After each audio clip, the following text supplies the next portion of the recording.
3 inches. That's all that separated a Chinese girl from marriage, from starvation, from a future at all. 3 inches measured not in height or width, but in the length of her foot after her mother deliberately broke every bone below the ankle. Here's what you need to understand right now before we go any further. This wasn't done to a few unfortunate girls by a handful of cruel families. This was done to billions of women across 1,000 years. And here's the part that will haunt you. It was almost always done by women who loved them. Mothers breaking their daughters' feet, grandmothers snapping the tiny bones of 6-year-olds, not monsters, not sadists, just mothers who believed they had no choice. But here's what nobody tells you about foot binding, the part that makes this story so much darker than simple cruelty. Many of these women, decades later, looking back on feet that had been crushed into 3-inch stumps, said they didn't regret it. Some said they were proud. And that's when you realize, this isn't a story about evil men oppressing helpless women. This is something far more disturbing, far more complex, and far more relevant to how we live today than you might think. Tonight, we're going to walk through 1,000 years of history on feet that barely worked. We're going to understand why mothers broke their daughters' bones and called it love. We're going to meet the last women on Earth who lived this reality, now all nearly gone. And by the end, you're going to understand something profound about how humans convince themselves that the unbearable is necessary, that the cruel is kind, and that pain is the price of beauty. The story begins with a dancer and an emperor, but it ends somewhere you won't expect. What you're about to hear is documented history. The archaeological evidence is real. Tiny shoes from 800-year-old tombs, skeletal remains showing deliberate deformation, medical specimens preserved in museums. The interviews are real. Recorded conversations with the last generation of women who experienced this practice, now mostly gone.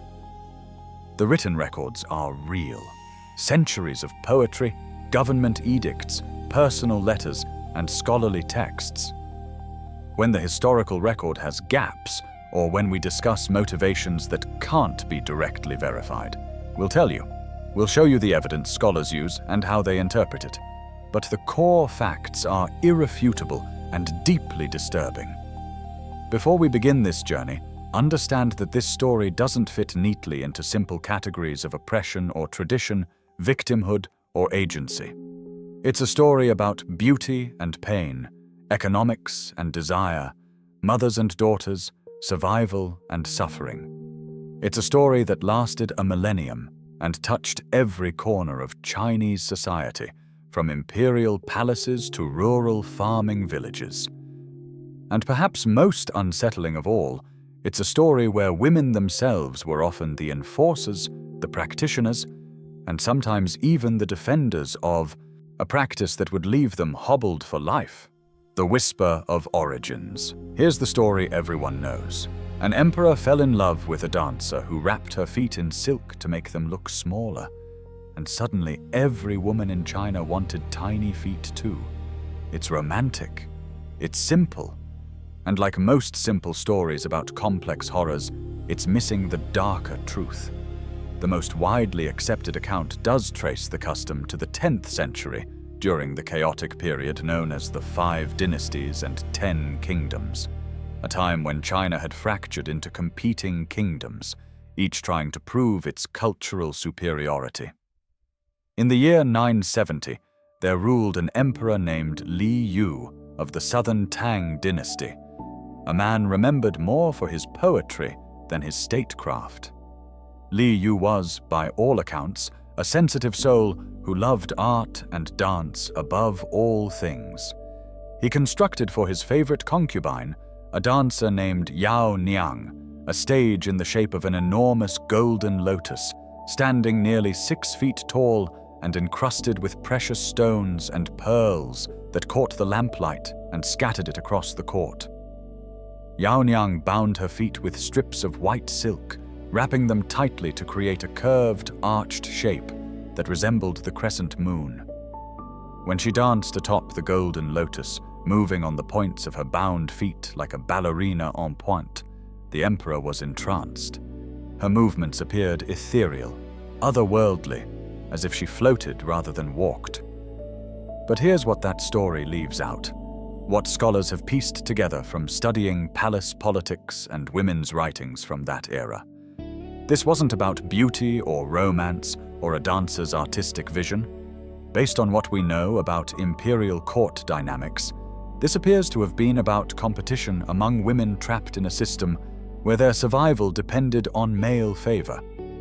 Within the cloistered world of palace women, where hundreds of concubines competed for one emperor's attention, any advantage could mean the difference between luxury and obscurity, between power and irrelevance, between eating well and starving. The evidence suggests that Yao Niang didn't bind her feet because she thought they were beautiful. She bound them because she was fighting for her life in a gilded cage. But this origin story, though widely circulated, may itself be something of a legend. Other accounts push the practice back further or attribute it to different sources entirely.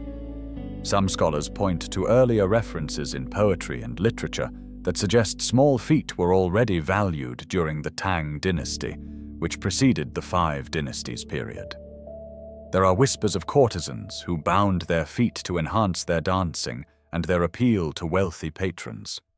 There are stories of empresses and noble women who used foot binding to distinguish themselves from servants and commoners.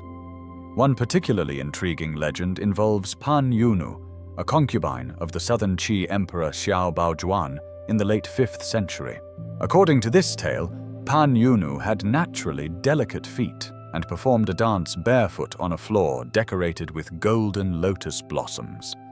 The emperor, watching her, exclaimed that lotus flowers sprang forth with her every step. Whether this story has any historical basis remains uncertain, but it reveals something important. The association between small feet, lotus flowers, and feminine beauty had deep cultural roots that preceded the systematic practice of foot binding. What archaeology tells us is more concrete, but leads to a revelation that changed everything historians thought they knew about foot binding. In 1975, researchers discovered the tomb of Lady Huang Sheng, who died in 1243 during the Southern Song dynasty. She was the wife of an imperial clansman, a woman of high status and considerable wealth. When archaeologists opened her burial chamber after more than 7 centuries, they found her skeletal remains alongside a treasure trove of grave goods: jade, pottery, silk fragments, jewelry. But it was the shoes that made them stop. Several pairs of tiny shoes, measuring no more than 5.5 inches long and less than 2 inches wide. At first, some researchers assumed these were ceremonial objects, perhaps for dolls or symbolic representations. Then they examined Lady Huang Sheng's skeletal feet. The toes had been broken and folded entirely under. The arch had been crushed and compressed. The bones had healed at angles that would have been impossible naturally. These weren't doll shoes. These were real shoes, made for real feet. Feet that had been systematically and deliberately destroyed. Here's the revelation. This tomb proved that by the 13th century, foot binding wasn't just a practice of dancers and courtesans. It had already spread to the highest levels of aristocracy. It was already seen as normal, proper, expected for women of status, which means the practice had been spreading, growing, becoming entrenched for probably 2 centuries already, by the time Lady Huang Sheng was bound as a child. And it would continue for another 700 years after her death. Think about that. When Lady Huang Sheng was buried in 1243, foot binding had centuries left to run. The practice would outlast the dynasty that buried her, would survive the Mongol conquest, would persist through the Ming dynasty, would reach its peak under the Qing dynasty, and would finally begin to decline only in the early 20th century, more than 650 years after she died. But here's what really should disturb you. Lady Huangsheng was wealthy, powerful, connected to the imperial family. She had every advantage Chinese society could offer a woman, and still her feet had been broken and bound when she was a child. If even she couldn't escape it, what chance did anyone else have? By the Song dynasty, which lasted from 960 to 1279, foot binding had become increasingly common among the gentry and merchant classes. The reasons for its spread were complex and interwoven. In part, it was a marker of status. A family that could afford to have their daughters' feet bound was advertising their wealth, because a girl with bound feet could not perform heavy labor. She couldn't work in the fields planting rice or harvesting wheat. She couldn't carry water from the well or haul goods to market. Her mobility was severely limited, and that limitation itself became a symbol of her family's prosperity. They could afford to keep a daughter who was, in economic terms, less productive. They could afford the leisure that bound feet implied. But there was more to it than simple economics. Neo-Confucianism, which emerged during the Song dynasty and became increasingly influential in Chinese culture, placed tremendous emphasis on women's virtue, chastity, and obedience. A woman's worth was measured by her dedication to her family, her submission to male authority, and her adherence to strict moral codes. Foot binding became, in this ideological framework, a physical manifestation of feminine virtue. A woman who had endured the pain of foot binding without complaint demonstrated her capacity for suffering and self-sacrifice. Her limited mobility kept her confined to the domestic sphere, reducing opportunities for improper contact with men outside her family. Her bound feet became both a testament to and an enforcement mechanism for the Confucian ideal of feminine behavior. The practice acquired its own specialized vocabulary and aesthetic codes. Feet that measured exactly 3 inches were called golden lotuses and were the most prized. Feet measuring 4 inches were silver lotuses, still desirable but not quite as prestigious. Feet longer than 4 inches were dismissively termed iron lotuses, a designation that could severely limit a woman's marriage prospects. The terminology itself reveals how foot binding transformed women's bodies into objects of measurement and classification, ranked and valued like precious metals or fine porcelain. As the practice spread from the elite to the common classes during the Ming and Qing dynasties, it took on new dimensions and meanings. For poor families, binding a daughter's feet became a calculated investment in her future. A girl with bound feet might attract a husband from a wealthier family, allowing her to marry up and escape poverty. Even if such social mobility proved elusive, bound feet were still considered essential for marriage. Matchmakers evaluated potential brides partly based on foot size, and mothers worried that their daughters would be unmarriageable if their feet were too large. The foreign Mongol rulers of the Yuan dynasty, who conquered China in the 13th century, did not practice foot binding themselves, and some Mongol officials expressed bewilderment and disgust at the custom.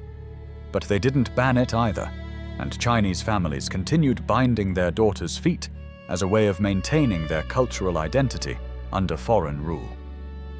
Later, when the Manchu people conquered China and established the Qing dynasty in 1644, they too attempted to ban foot binding. The Manchu Emperor Kangxi issued an edict against the practice in 1662, hoping to eliminate what he saw as a harmful custom. But Chinese families resisted so strongly that he was forced to rescind the ban just 6 years later. For Han Chinese families, foot binding had become more than a beauty practice or status symbol. It had become a marker of ethnic identity, a way of distinguishing themselves from their Manchu overlords and asserting continuity with their cultural heritage. By the 18th and 19th centuries, foot binding had reached its peak prevalence. Estimates suggest that by the early 19th century, somewhere between 40 and 50% of all Chinese women had bound feet. Among upper-class Han Chinese women, the proportion approached 100%. In some regions, particularly in the northern provinces of Hebei, Shandong, Shanxi, and Shanxi, the practice was nearly universal across all social classes.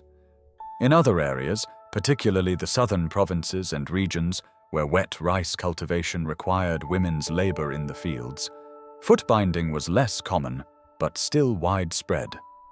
The practice had become self-perpetuating, driven by a web of social pressures, economic incentives, and cultural beliefs that reinforced each other. Mothers bound their daughters' feet because that was what had been done to them. They did it because they feared their daughters would be unmarriageable otherwise. They did it because they believed that small feet were beautiful and that beauty was a woman's most valuable asset. They did it because refusing to do so might mark their family as uncivilized or low class. And they did it, perhaps most tragically, because they loved their daughters and wanted them to have the best possible future, even if that future was built on a foundation of broken bones and lifelong pain. The origins of foot binding, then, cannot be traced to a single source or explained by a single cause. It emerged from a particular confluence of cultural, economic, and aesthetic factors in medieval China, then evolved and spread through mechanisms of social imitation, class aspiration, and cultural identity formation. What began as a dancer's theatrical technique became an empire-wide practice that would shape the lives of billions of women across a millennium. And once established, it proved remarkably resistant to change, persisting through dynastic upheavals, foreign conquests, and centuries of social transformation. The transformation from court fashion to universal practice took centuries and followed complex pathways. During the Song dynasty, elite women began binding their feet in growing numbers, but the practice remained largely confined to the upper classes and to certain regions. Historical texts from this period mention bound feet increasingly often, suggesting growing awareness and acceptance. Scholars wrote treatises on the ideal shape and size of bound feet, establishing aesthetic standards that would persist for centuries. Poets composed verses praising the lotus gait, comparing women's swaying walk to willows bending in the breeze or dancers gliding across water. The Ming dynasty, which ruled from 1368 to 1644, saw foot binding spread more widely through the social hierarchy. What had been an aristocratic practice became aspirational for merchant and artisan families. These families saw foot binding as a way to emulate the elite, to claim a kind of cultural sophistication and refinement regardless of their actual wealth. A shopkeeper's daughter with bound feet could claim some connection to the aesthetic world of scholar officials and their families. The practice became a marker not just of actual social class, but of cultural identity and aspiration. During this period, the association between foot binding and feminine virtue became more explicit and more firmly established. Neo-Confucian scholars wrote extensively about proper female behavior, and they incorporated foot binding into their vision of ideal femininity. A woman's willingness to endure the pain of foot binding demonstrated her capacity for suffering and self-sacrifice, qualities that Neo-Confucian thought prized highly. Her limited mobility kept her properly confined to the domestic sphere, preventing inappropriate contact with men outside her family. Her tiny feet became physical proof of her virtue, her propriety, her fitness to be a good wife and mother. This ideological framework gave foot binding a moral dimension it hadn't initially possessed. It was no longer merely a beauty practice or a fashion statement. It became a virtue indicator, a way of demonstrating that a woman had been properly raised and properly disciplined. Families that didn't bind their daughters' feet risked being seen not just as unfashionable, but as morally lax, as failing in their duty to raise virtuous daughters. This moral dimension made the practice even more resistant to change, because opposing foot binding could be framed as opposing virtue itself. The Qing dynasty, established by the Manchu people in 1644, created a complicated situation for foot binding. The Manchu rulers didn't practice foot binding themselves and initially tried to ban it for their Chinese subjects. But Han Chinese families resisted fiercely. For them, foot binding had become more than a custom. It was a marker of their ethnic and cultural identity. Continuing to bind their daughters' feet became a way of asserting their Han Chinese identity against Manchu rule, a form of cultural resistance that the government found difficult to suppress without invading the private sphere of family life. The Manchu emperors eventually gave up on enforcing the ban. They couldn't police what happened in women's quarters across their vast empire, and attempting to do so created resentment and resistance that threatened their political stability.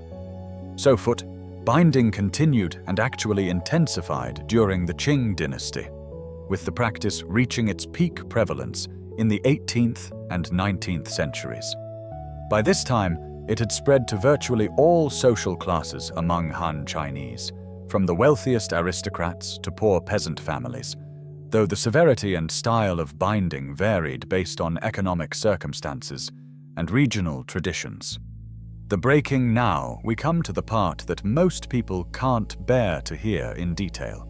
But you need to hear it, because there's a twist here that will change how you understand everything that follows. To understand foot binding, we must confront its physical reality without flinching. The process was not gentle. It was not gradual. It was deliberately brutal, designed to break bones and permanently reshape the architecture of the human foot.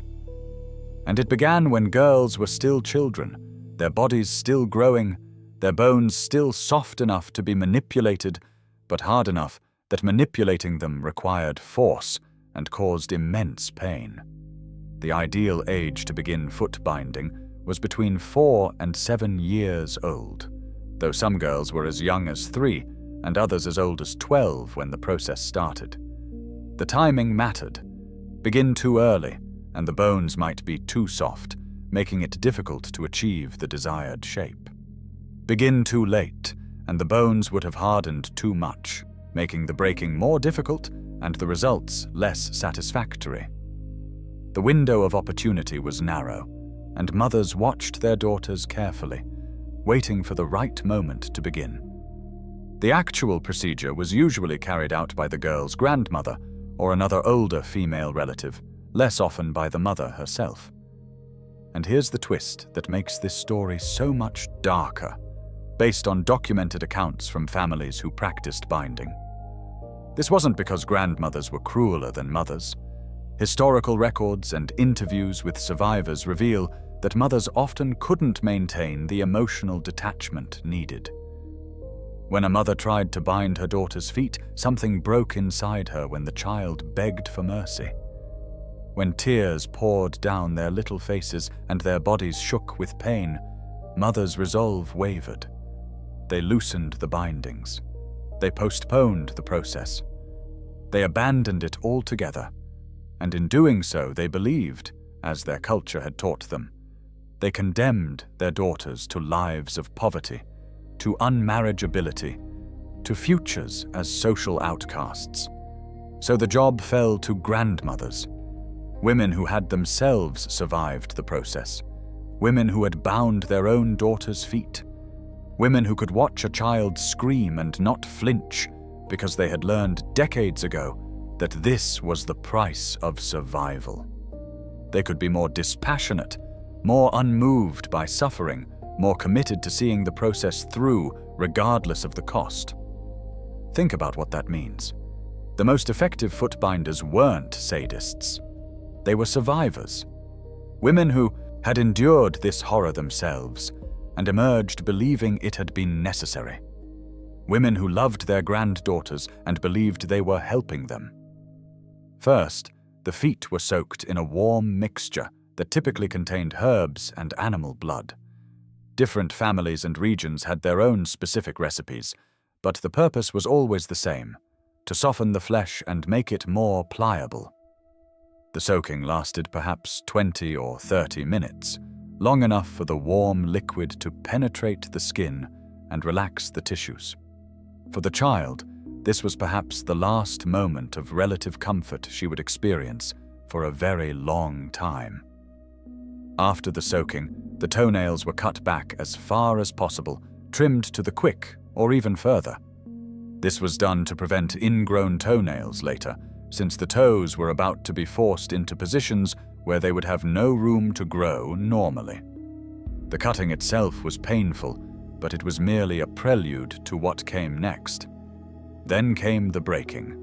The woman doing the binding took each of the girl's 4 small toes in turn, excluding only the big toe, and bent them backward with terrible force. The sound of small bones snapping was audible, distinct. Some accounts compare it to the sound of breaking dry branches. The pain was instant and overwhelming.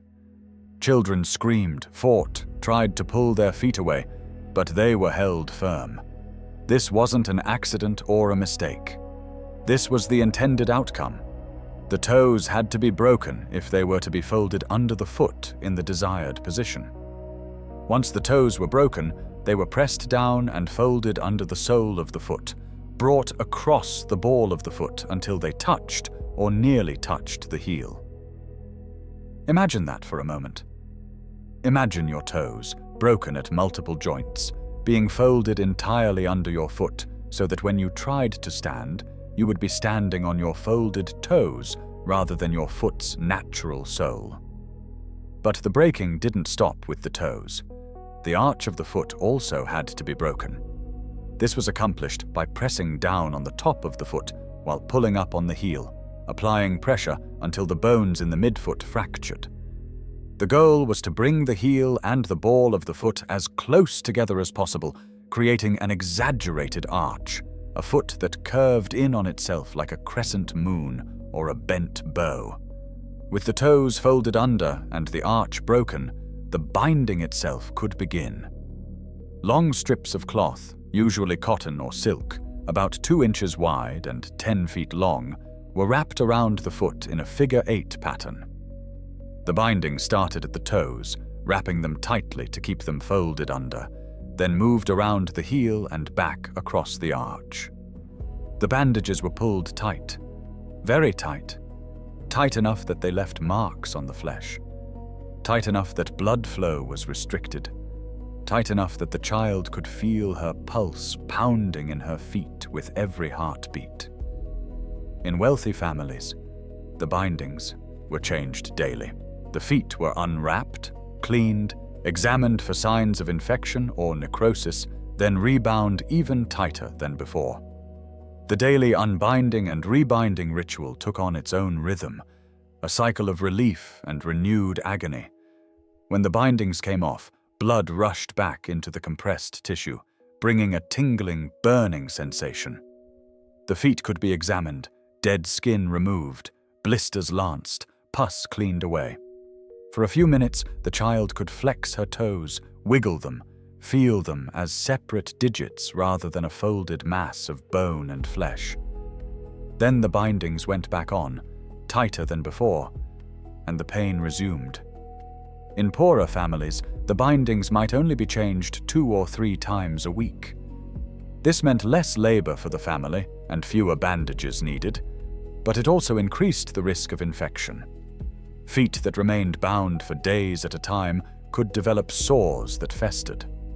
The constant pressure could cut off circulation entirely, leading to gangrene.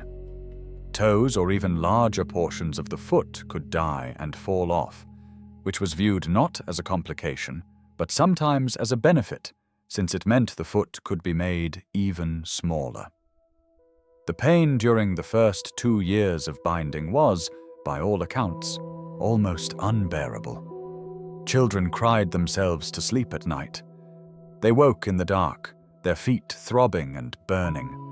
Some tried to unbind their feet themselves, pulling at the cloth strips in desperate attempts to relieve the pressure, which is why many families sewed the bindings shut at several points, making it impossible for the child to remove them without scissors. Some girls were beaten if they tampered with their bindings. The message was clear: this pain was necessary, and it had to be endured. After binding, the girls were forced to walk. This wasn't cruelty for its own sake, but rather a calculated part of the process. Walking on broken feet, on folded toes, with all of a child's weight pressing down on the broken arch, helped to reshape the bones as they healed. The constant pressure gradually molded the foot into its new shape, like a living sculpture being formed through sustained force. In some households, girls were made to walk long distances or push heavy grinding stones in circles for hours, accelerating the process through intensified pressure. The initial breaking and binding took perhaps an hour or two, but the process of creating bound feet took years. For the first 2 years, the pain was constant and severe. After that, the feet became somewhat numb as nerve endings died and the girl's body adapted to its new reality. But the binding never stopped. Even after the feet had been reshaped to the desired size and form, they had to remain bound for the rest of the woman's life. If the bindings were removed permanently, the feet would begin to grow again, and the entire process would have been for nothing. The physical consequences extended far beyond the feet themselves. The altered foot structure changed how a woman walked, forcing her to take small, shuffling steps and sway from side to side to maintain balance. This swaying gait, called the willow walk, or lotus gait, was considered graceful and feminine, but it resulted from profound biomechanical compensation. Unable to walk normally, women with bound feet rolled their hips exaggeratedly with each step, shifted their weight constantly, and often leaned on walls or furniture for support. The spine curved to compensate for the altered center of balance, leading to chronic back pain. The pelvis tilted forward, which could cause complications during pregnancy and childbirth. The legs bore unnatural stress patterns, sometimes leading to joint problems in the knees and hips. The body, in other words, was forced to adapt to feet that no longer functioned as feet were designed to function. Medical complications were common and sometimes fatal. Infections were the most frequent problem. Broken skin, combined with feet that were kept bound and often couldn't be washed adequately, created perfect conditions for bacterial growth. Septic infections could spread rapidly. Gangrene could set in when circulation was completely cut off to portions of the foot. In the worst cases, girls died from septic shock or blood poisoning. Those who survived the initial years of binding faced a lifetime of limitations. Walking was always difficult and often painful. Running was impossible. Climbing stairs required great effort. Standing for long periods caused swelling and pain. The simple act of moving through space, something unbound people take entirely for granted, became a constant challenge requiring planning and assistance. Yet women with bound feet did work. They did stand at looms weaving cloth for hours at a time. They did walk to the market, albeit slowly. They did care for children, manage households, and perform countless tasks of daily living. They adapted to their limitations, found workarounds, developed techniques for doing things despite their disability. But every task required more effort, more time, more pain than it would have for women with natural feet. Some women, looking back on the experience in old age, described the pain in stark terms. Wang Lifen, who was bound at age 7 and lived to be 79, told interviewers that after her mother died, she continued the binding process herself, even breaking her own arch to force her toes and heel closer together. She no longer remembered the pain clearly after so many decades, but she remembered that it had been overwhelming. Another woman, Zhou Guijin, said simply that she regretted binding her feet, but that at the time, she had no choice. "If you didn't bind your feet, no one would marry you," she explained. The physical reality of foot binding was trauma enacted on a mass scale, a systematic breaking of young bodies in service of an aesthetic ideal and a social system. And it was done by women to other women, by mothers and grandmothers to daughters and granddaughters, because they believed they had to do it, or because they couldn't imagine not doing it, or because, despite everything, they thought they were doing the right thing. The social architecture of small feet. To understand why foot binding persisted for nearly 1,000 years, we must look beyond the practice itself and examine the social structures, economic realities, and cultural beliefs that sustained it. Foot binding existed not in isolation, but as part of a complex system that shaped women's lives, determined their value, and defined their place in society. In the Confucian social order that dominated Chinese culture for centuries, women were understood primarily in relation to men and families, rather than as autonomous individuals. A woman's life was structured around 3 obediences: to her father before marriage, to her husband after marriage, and to her son in widowhood. Female virtue was measured by chastity, obedience, diligence, and self-sacrifice. A good woman served her family without complaint, produced sons to continue the patrilineal line, and never brought shame or disgrace to her household. Foot binding fit neatly into this ideological framework. The process itself became a test of character. A girl who endured the pain without excessive complaint demonstrated her capacity for the suffering that female life would require. A woman who maintained her bound feet throughout her life showed her commitment to feminine propriety and her willingness to sacrifice personal comfort for social acceptance. The very limitations imposed by bound feet reinforced women's confinement to the domestic sphere. A woman who could barely walk beyond her home's walls was effectively prevented from engaging in activities or relationships that might challenge male authority or family control. But ideology alone doesn't explain foot binding's persistence. Economics played an equally crucial role, though the economic dimensions of the practice were complex and sometimes contradictory.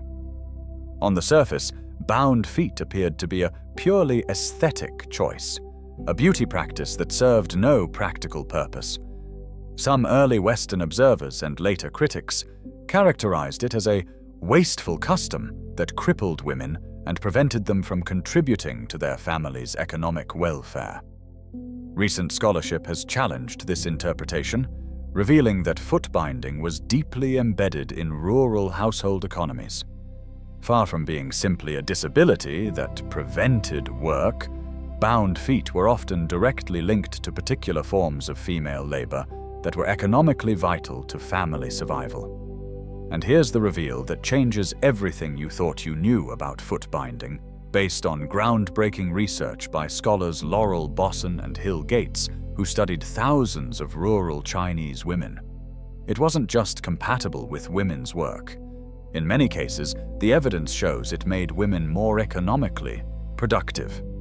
Specifically, foot binding was strongly associated with sedentary handwork, particularly spinning and weaving. In many regions of China, textile production represented a crucial source of household income. Women and girls spent countless hours spinning cotton or silk thread, weaving cloth, and creating finished textile products that could be sold for cash or traded for necessities. This work required dexterity with the hands, but not mobility with the feet. A woman could sit at a loom or spinning wheel for hours, her bound feet tucked beneath her, her hands flying as she worked. But the research goes deeper than simple compatibility. By limiting a girl's mobility and making field work difficult or impossible, binding ensured that she remained indoors performing sedentary handwork. Her bound feet became, in effect, a physical constraint that kept her at the loom rather than in the fields or elsewhere. A girl with natural feet might be tempted to run outside, to play with friends, to avoid the tedious hours at the spinning wheel. A girl with bound feet had no choice. The pain of walking made staying seated the path of least resistance. The data is striking. Studies of rural Chinese women born in the late 19th and early 20th centuries found strong correlations between foot binding and involvement in commercial textile production. Women whose feet were bound reported spending more years before marriage engaged in handicraft work and producing greater quantities of thread and cloth than their unbound peers. In Sichuan province, researchers found that virtually 100% of women born between 1850 and 1854 had bound feet, and these same women were responsible for textile production that represented a major portion of their family's income. So when a mother told her screaming daughter that binding was necessary, she wasn't just talking about marriage prospects, she was talking about the family's economic survival. The daughter's years of pain at the loom would literally put food on the table, would help support her siblings, would contribute to the household in ways that were quantifiable and immediate. This is what makes foot binding so disturbing. It wasn't irrational. It wasn't just superstition or aesthetic obsession. Within the economic system that existed, it made cold, calculated sense. Mothers who bound their daughters' feet weren't just following tradition. They were making economically rational decisions that happened to require the deliberate mutilation of their children's bodies. This economic dimension helps explain regional variations in foot binding's prevalence. In northern China, where winters were longer and the agricultural season shorter, families had more time for indoor textile work, and foot binding was nearly universal. In parts of southern China, where the growing season was longer and wet rice cultivation required women's labor in the fields, foot binding was less common or took less severe forms. The cucumber foot style, practiced in Sichuan, for instance, folded the toes under but didn't break the arch or severely distort the heel, allowing women to maintain more mobility while still achieving smaller feet. The Hakka people, a Han Chinese ethnic subgroup primarily in southern China, largely eschewed foot binding. Hakka women enjoyed more social freedom, frequently worked in agriculture, and needed their mobility. Their rejection of foot binding was directly connected to their economic roles and social organization. But economics alone doesn't fully account for foot binding's power as a social institution. Marriage markets created another powerful incentive structure. In a society where women's economic security depended almost entirely on marriage, and where marriages were typically arranged by families rather than chosen by individuals, marriageability was not just important, but essential, and foot size became a critical factor in marriage negotiations. Matchmakers, who played central roles in arranging marriages, evaluated potential brides based on several criteria: family background, personal character, domestic skills, and physical appearance, including foot size. A girl with 3-inch golden lotus feet had demonstrably better marriage prospects than one with 4-inch silver lotus feet, who in turn had better prospects than a girl with natural feet. This wasn't merely a matter of aesthetic preference. Foot size signaled information about the girl's family status, her upbringing, and her conformity to social norms. Mothers understood these calculations intimately. They knew that binding their daughters' feet was painful, that it carried health risks, that it would limit their daughters' mobility for life. But they also knew that an unmarried daughter represented a serious problem. She would remain a burden on her birth family rather than joining another household through marriage. She might face social stigma or economic hardship. In the most extreme cases, she might end up as a concubine rather than a proper wife, or be unable to marry at all. When Zhou Guizhen explained her decision to bind her feet by saying no one would marry you without bound feet, she was expressing this calculation. When Wang Lifen's mother told her the same thing, she was articulating a social reality that mothers and daughters both understood. The marriage market created a coordination problem. As long as most families bound their daughters' feet, any family that refused to do so put their daughter at a severe disadvantage. And as long as men and their families expressed preferences for brides with bound feet, families continued binding their daughters' feet to meet market demand. The practice became self-reinforcing through multiple feedback loops. Families bound their daughters' feet because they feared the consequences of not doing so. This widespread practice in turn validated the social norms that made bound feet desirable. Young men grew up in a world where bound feet were simply what women's feet looked like, and they developed aesthetic preferences accordingly. Mothers-in-law, who had themselves endured foot binding, often insisted that their sons' brides have bound feet, perpetuating the practice into the next generation. Social pressure operated at every level. Within communities, families could face criticism or stigma if their daughters had large feet. Girls themselves sometimes begged their mothers to bind their feet after seeing peers with beautiful lotus shoes and fearing they would be left behind. The practice created a kind of arms race, where families competed to achieve the smallest possible feet for their daughters, knowing that in the marriage market, every fraction of an inch mattered. The marriage negotiations themselves often centered significantly on foot size. Matchmakers, who were typically women with extensive social networks and knowledge of local families, carried detailed information about potential brides and grooms. When describing a girl to a potential groom's family, the matchmaker would report not just on her character and domestic skills, but on the precise size of her feet. 3 inches, the golden lotus ideal, commanded premium value. 4 inches, silver lotus, was acceptable but less desirable. Anything larger might require compensation in the form of a larger dowry, or might severely limit the pool of potential matches. Some families went to extraordinary lengths to achieve smaller feet for their daughters. They might hire professional foot binders who specialized in creating the most extreme results. They might bind their daughters earlier than usual, starting at age 3 or 4, hoping that younger bones would be more malleable. They might rebind more frequently, keeping the bandages as tight as possible, accepting greater risks of infection and permanent damage in pursuit of those coveted extra fractions of an inch. The economic dimensions of the marriage market added another layer of complexity. Marriages in traditional China involved substantial economic transfers. The groom's family typically paid a bride price to the bride's family, while the bride's family provided a dowry that the bride would bring to her new household. The size of both these payments was subject to negotiation and reflected the relative value that each family placed on the match.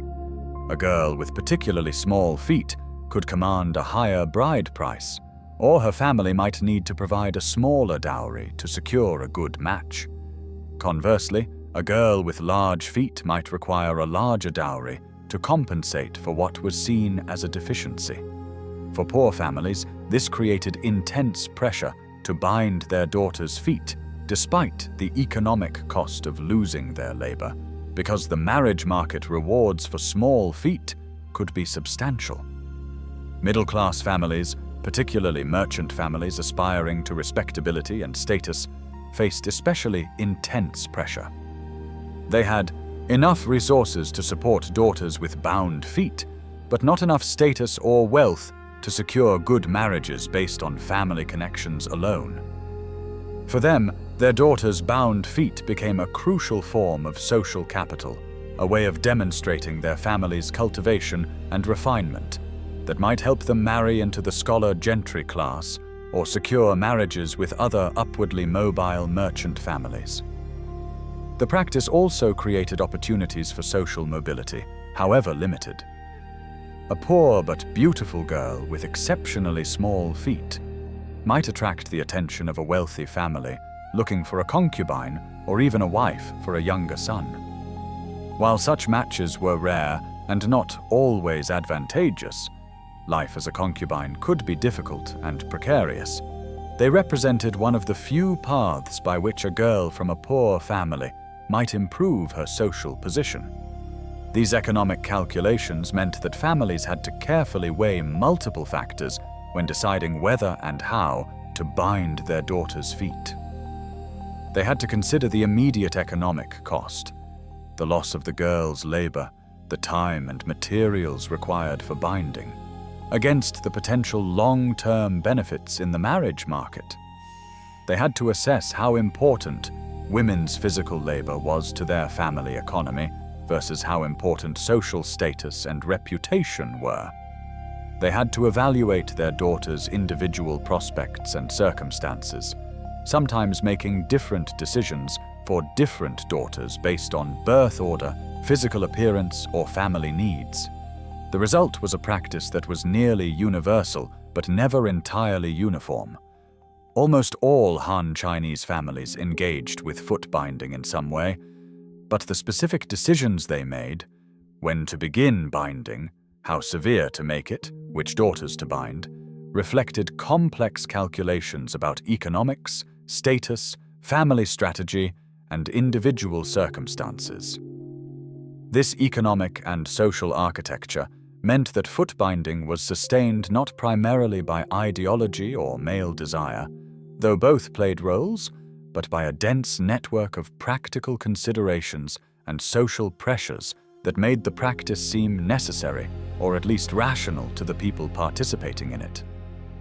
Individual families might have wished they could avoid foot binding, might have recognized its harms, but felt trapped by social expectations and economic realities that left them feeling they had no choice. This sense of inevitability, of having to participate in a harmful practice because everyone else did, and because opting out carried unacceptable costs, was perhaps the most insidious aspect of the whole system. Class distinctions added another layer of complexity. Foot binding began among the elite and gradually spread to common classes, but it retained associations with status and refinement throughout its history. A woman with bound feet could claim a certain cultural sophistication, a connection to the classical ideals of feminine beauty, regardless of her actual economic circumstances. For poor families, this created a complicated situation. They might bind their daughters' feet despite economic hardships, hoping that the girl might marry into a better family, or they might forego binding to keep their daughters economically productive, accepting that this decision would limit their marriage prospects. The practice also became entangled with ethnic identity, particularly after the Manchu conquest of China in 1644. The Manchu people did not practice foot binding, and early Manchu emperors attempted to ban it among their Chinese subjects.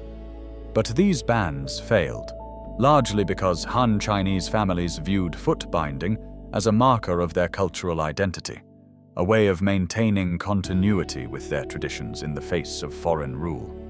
Continuing to bind their daughters' feet became an act of cultural resistance, an assertion of Han Chinese identity against Manchu attempts at cultural assimilation. Women themselves internalized these various pressures and incentives. Many genuinely believed that their bound feet were beautiful, took pride in their small size, and viewed them as valuable assets. They made elaborate shoes to showcase their feet, competed with other women for the smallest size, and felt genuine shame if their feet were considered too large. This wasn't simply false consciousness or patriarchal brainwashing. It was a rational adaptation to the reality they lived in, where their bound feet genuinely did affect their life prospects and social status. The letters and accounts of women from the foot-binding era reveal complex attitudes. Some expressed regret and resentment. Others recalled the pain vividly even decades later. But many also described their bound feet with something like affection or pride.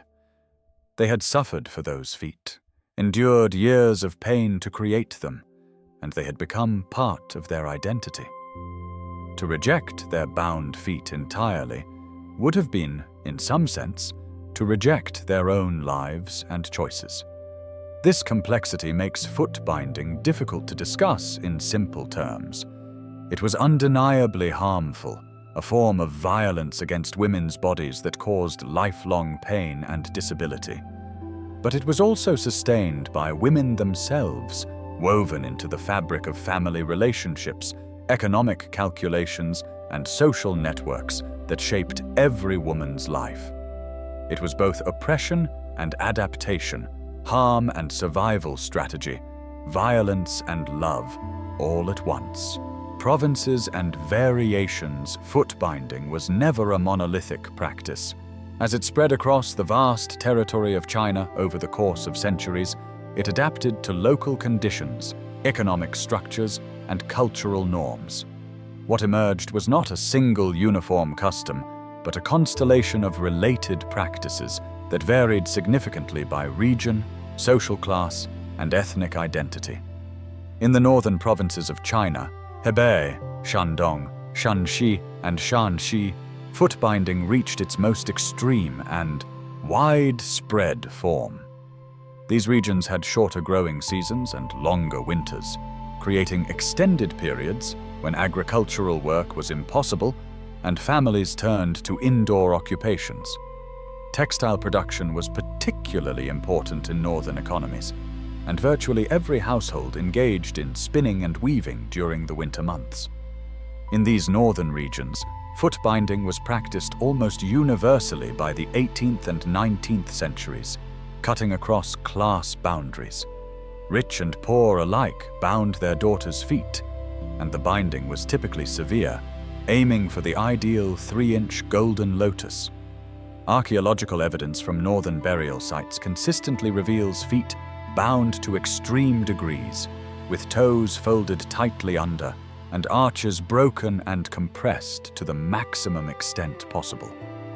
The northern style of foot binding folded all 4 small toes completely under the foot and brought the heel and ball of the foot as close together as possible, creating a high, steep arch and a foot that was narrow as well as short. The result was a foot that from the side looked almost vertical, with the sole and heel forming a continuous line with the shin. Walking on such feet was extremely difficult, and women in northern regions often moved with an exaggerated swaying gait, taking tiny steps and keeping much of their weight on their heels. Southern China presented a different picture. In provinces like Guangdong, Guangxi, Yunnan, and Guizhou, foot binding was less universal and often less severe. The longer growing seasons in the south meant more agricultural work and greater need for women's labor in the fields. Wet rice cultivation, in particular, required workers to stand in flooded paddies, and severely bound feet made this work nearly impossible. As a result, foot binding in the south was more variable.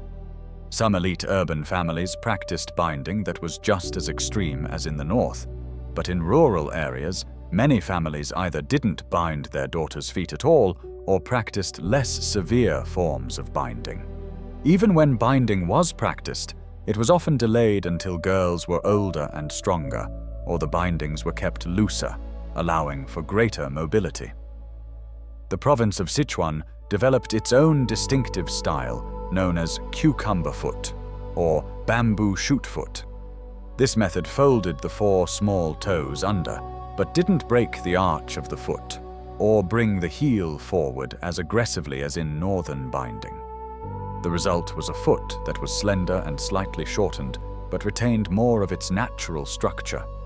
Women with cucumber feet could walk more easily and perform agricultural work, though they still faced limitations compared to women with unbound feet.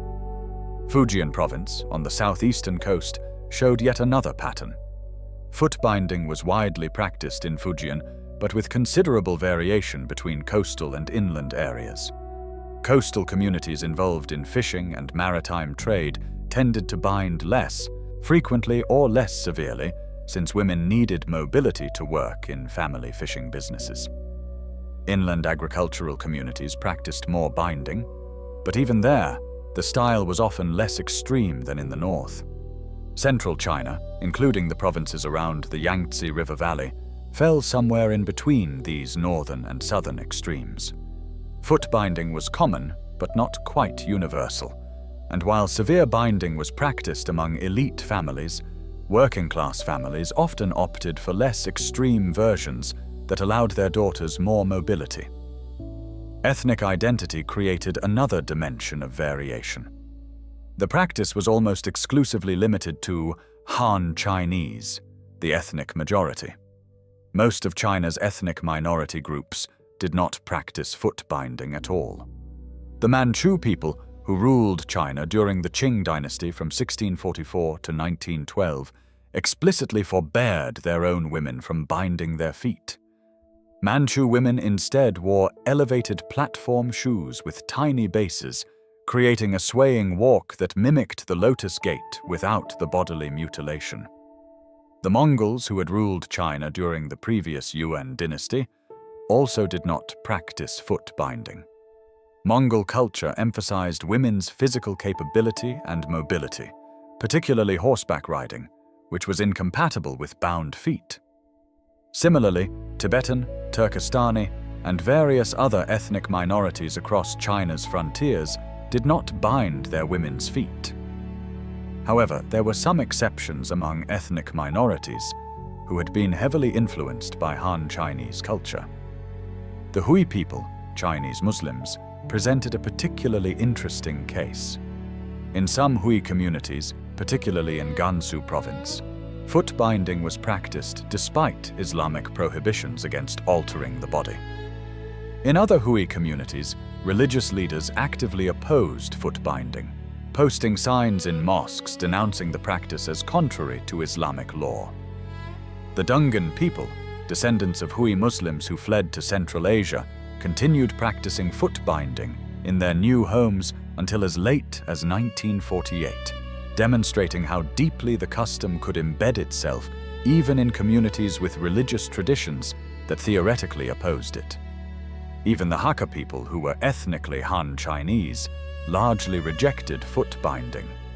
Hakka culture allowed women greater social freedom and economic independence than mainstream Han culture. Hakka women frequently worked outside the home, traveled more freely, and enjoyed higher status within their families.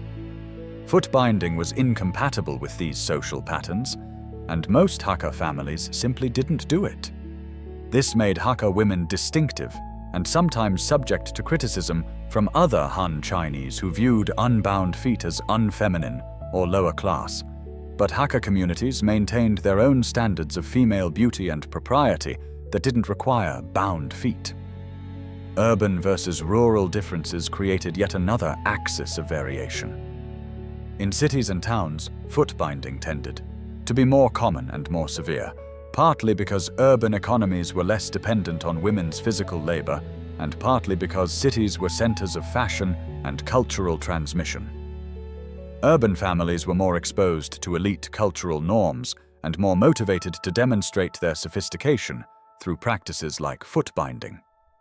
Rural families, especially those engaged in agriculture, faced greater practical constraints and often practiced less severe forms of binding or skipped it entirely for some or all of their daughters. Social class created further distinctions. Among the aristocracy and wealthy merchant families, foot binding was nearly universal and often extremely severe. These families could afford servants to handle physical labor, so their daughters' limited mobility posed no economic burden. Indeed, having a daughter with tiny feet and no capacity for physical work advertised the family's wealth and status. Middle-class families practiced foot binding widely, but with more variation in severity, balancing aesthetic ideals against practical considerations. Poor families faced the most difficult calculations, weighing the potential marriage advantages of binding against the economic cost of losing a daughter's labor. Even within a single family, different daughters might be treated differently. The eldest daughter might have her feet bound severely to maximize her marriage prospects, while younger daughters' feet might be bound less severely or left unbound so they could help with farm work or family businesses. Families with many daughters might bind some and not others, essentially hedging their bets and ensuring that they had both potential brides with bound feet and daughters who could perform physical labor. These variations remind us that foot binding was not a single practice, but a family of related practices that adapted to local conditions and individual circumstances. This flexibility, paradoxically, may have contributed to the custom's longevity. Because foot binding could be adjusted to fit different economic needs and social contexts, it could persist across a wide range of environments and circumstances. A practice that had been rigidly uniform might have disappeared more quickly when circumstances changed, but foot binding's malleability allowed it to survive and spread across a vast and diverse territory. Yet despite all these variations, certain core elements remained constant. Foot binding always involved deliberately deforming young girls' feet. It always caused pain and limited mobility. It was always performed by women on other women, usually mothers or grandmothers on daughters and granddaughters. It was always connected to ideas about femininity, beauty, and marriage. And it always left its practitioners marked for life, their bodies permanently altered by a custom that shaped not just their feet, but their entire lives and identities. A day in lotus shoes. To understand what foot binding meant in practice, we must look beyond the binding process itself and examine how women with bound feet actually lived their daily lives. These were not passive invalids confined to beds or chairs. They were active participants in their families and communities, working, caring for children, managing households, and navigating the physical and social worlds despite, and because of, their altered feet. A woman with bound feet typically woke early, as did everyone in traditional Chinese society. The first challenge of the day was simply getting out of bed. She couldn't spring up or jump down as someone with natural feet might.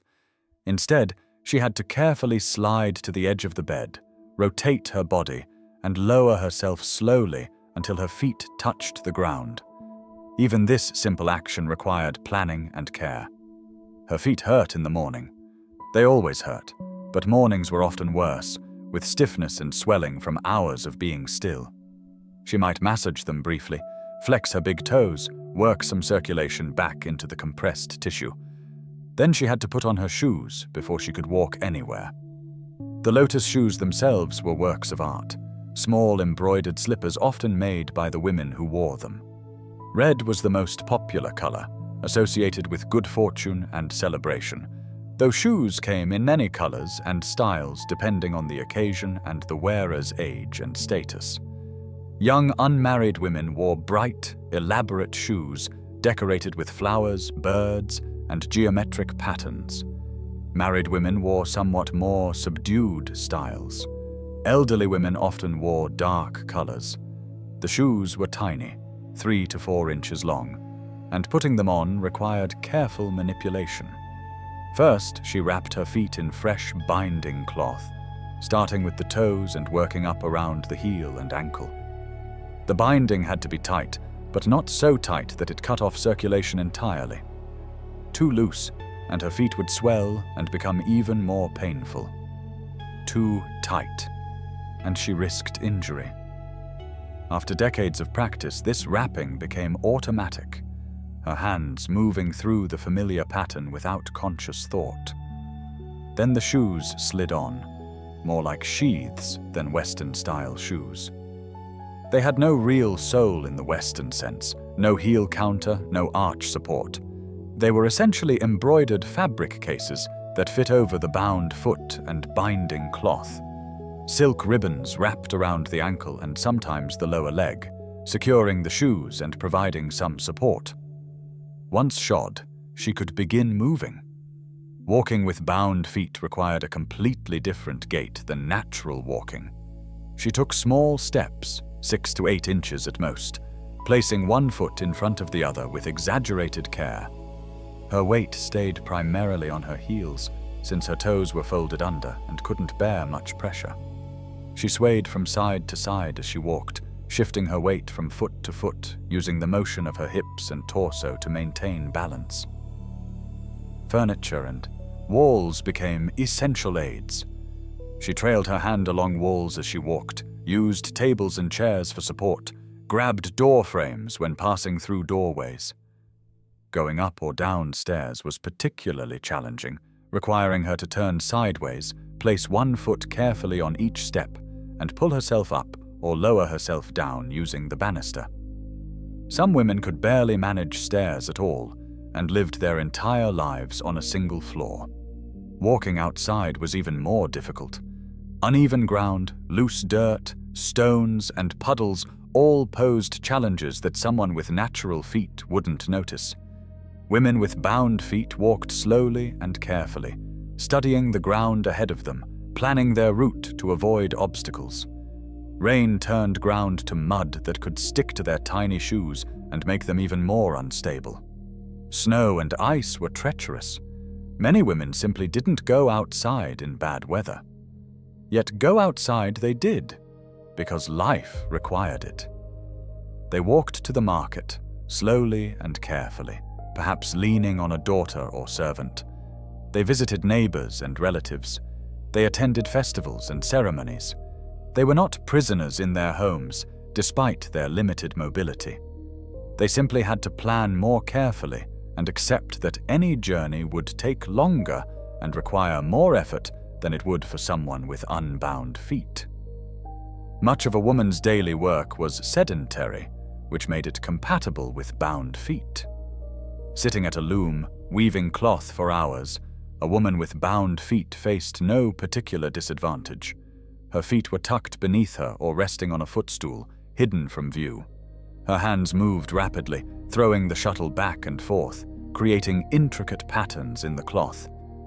This was skilled work that required concentration and dexterity, and women with bound feet excelled at it. Spinning was similarly compatible with bound feet. Seated at a spinning wheel, a woman drew out fibers and twisted them into thread, working hour after hour. Her productivity depended on her skill and stamina, not her mobility.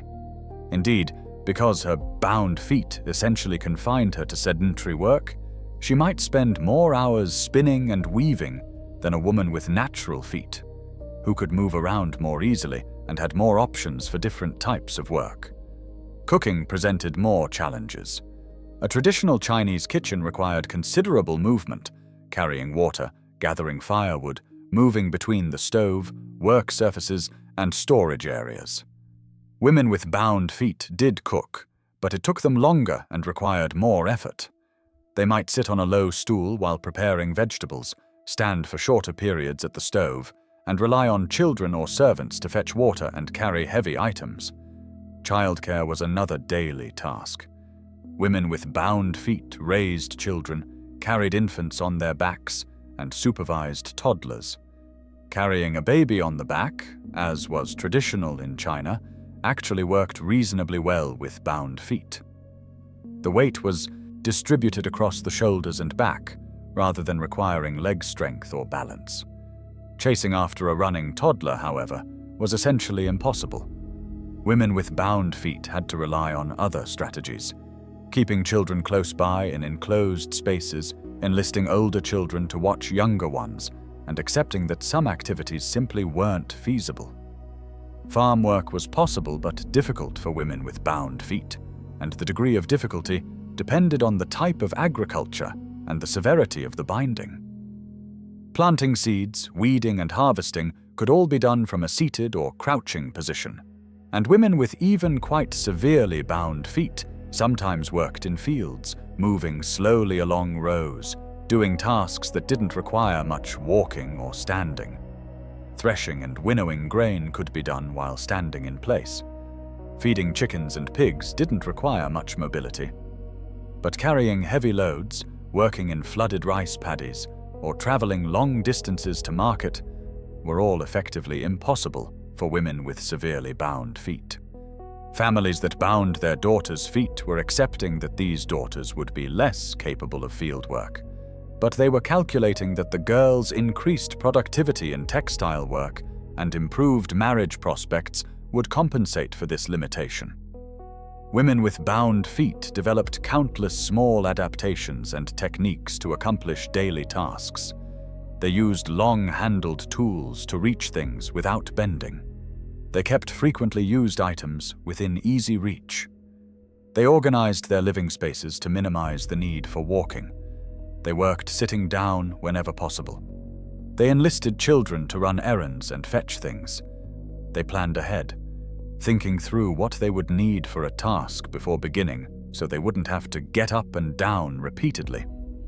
Social life continued despite limited mobility. Women with bound feet visited each other's homes, though these visits required planning and often involved being carried in sedan chairs for longer distances. They gathered in women's quarters to work on handicrafts together, chatting and gossiping while their hands stayed busy. They attended weddings, funerals, and festivals, carried or supported by family members. Their relationship with their own feet was complex. On one hand, feet with bound feet often caused chronic pain and required constant care.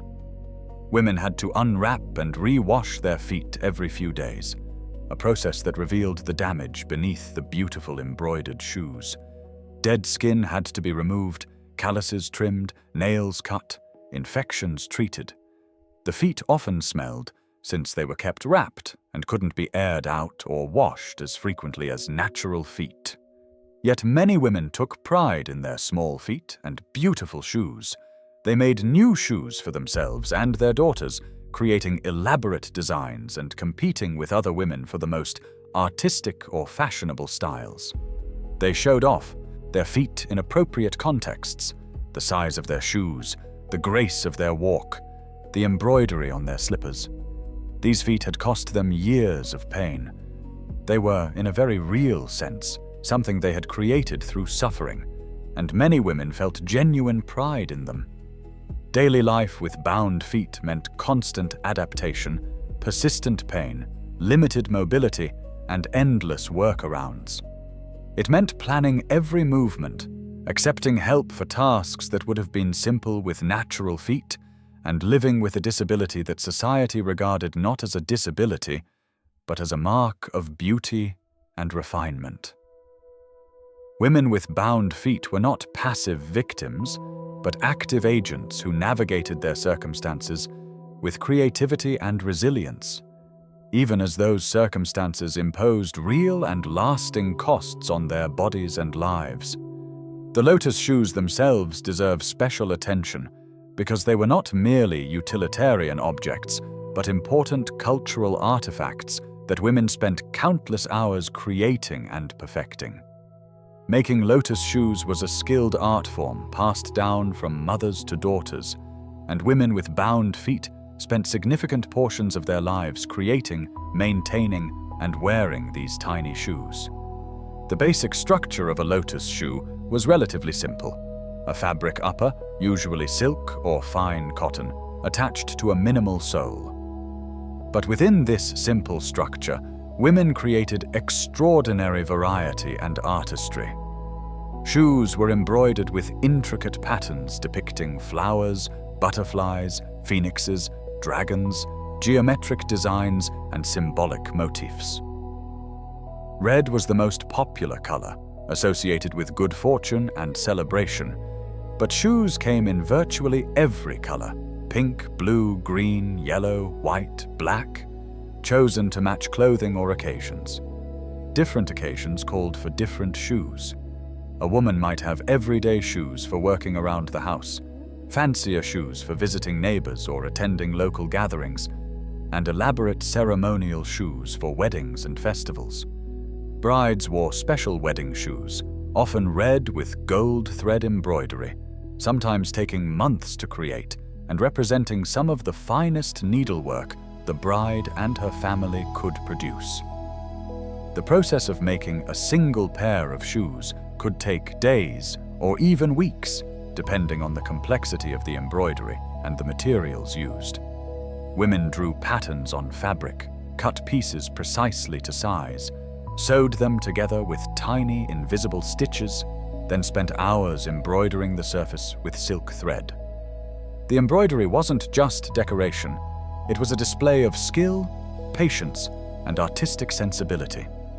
A woman's lotus shoes said something about her character, her refinement, her family's status, and her own aesthetic judgment. Women made shoes not just for themselves, but for their daughters, future daughters-in-law, and other female relatives. Exchanging elaborately embroidered lotus shoes was a way of maintaining social relationships and demonstrating affection. A mother might spend months creating a special pair of shoes for her daughter's wedding, imbuing them with her love and hopes for her daughter's future. These shoes became treasured possessions, sometimes passed down through generations as family heirlooms. The seasonal rhythms of life presented particular challenges for women with bound feet. Summer heat made bound feet swell, increasing discomfort and making shoes fit more tightly.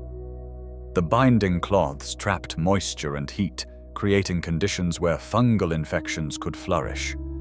Women had to unwrap their feet more frequently in summer, clean them carefully, air them out when possible, and sometimes use medicinal powders to combat infections and odors. Winter cold numbed bound feet, but also made them more vulnerable to frostbite. The limited circulation in tightly bound feet meant that toes and heels could freeze more easily. Women had to bundle their feet carefully in multiple layers of binding cloth and wear thick socks under their lotus shoes. Indoor heating in traditional Chinese homes was often minimal, and women spent winter days with chronically cold feet that never fully warmed. Rain and mud posed special problems. Lotus shoes provided almost no water resistance, and getting them wet could ruin the delicate embroidery and fabric. Women walking in wet weather had to step very carefully, trying to avoid puddles and mud. Some wore wooden overshoes or protective coverings, but these were awkward with tiny bound feet and made walking even more difficult. Many women simply didn't go outside in heavy rain, staying home rather than risking damage to their shoes or dangerous falls on slippery ground. Snow was similarly treacherous. Ice and packed snow created slippery surfaces where even people with natural feet might fall, and for women with bound feet who already had precarious balance, winter weather made outdoor travel extremely hazardous. Some women essentially didn't leave their homes for months during winter, living in a kind of seasonal confinement dictated by their physical limitations. The physical layout of homes reflected and accommodated women's limited mobility. In wealthy households, women's quarters were designed to minimize the need for movement. Rooms were arranged sequentially, with storage, work areas, and living spaces in close proximity. Furniture was placed to provide support, tables and chairs positioned so a woman could trail her hand from one to another as she moved through the room. Low stools or platforms allowed women to sit while working, reducing the need to stand for long periods. In poorer households where space was more limited, families still made adaptations. They kept frequently used items within easy reach. They gave women with bound feet the most stationary tasks, leaving movement-intensive work to children or women with natural feet. They organized household routines to minimize unnecessary trips up and down stairs or back and forth between rooms. Women with bound feet developed their own strategies and techniques for managing daily challenges. They learned to judge distances carefully before attempting to walk them, planning routes that avoided obstacles and provided support. They became expert at using their big toes and heels to maintain balance, compensating for the loss of their other toes. They developed exceptional upper body strength, using their arms and core muscles to compensate for their feet's limitations. Many women learned to perform surprisingly physical tasks despite their bound feet.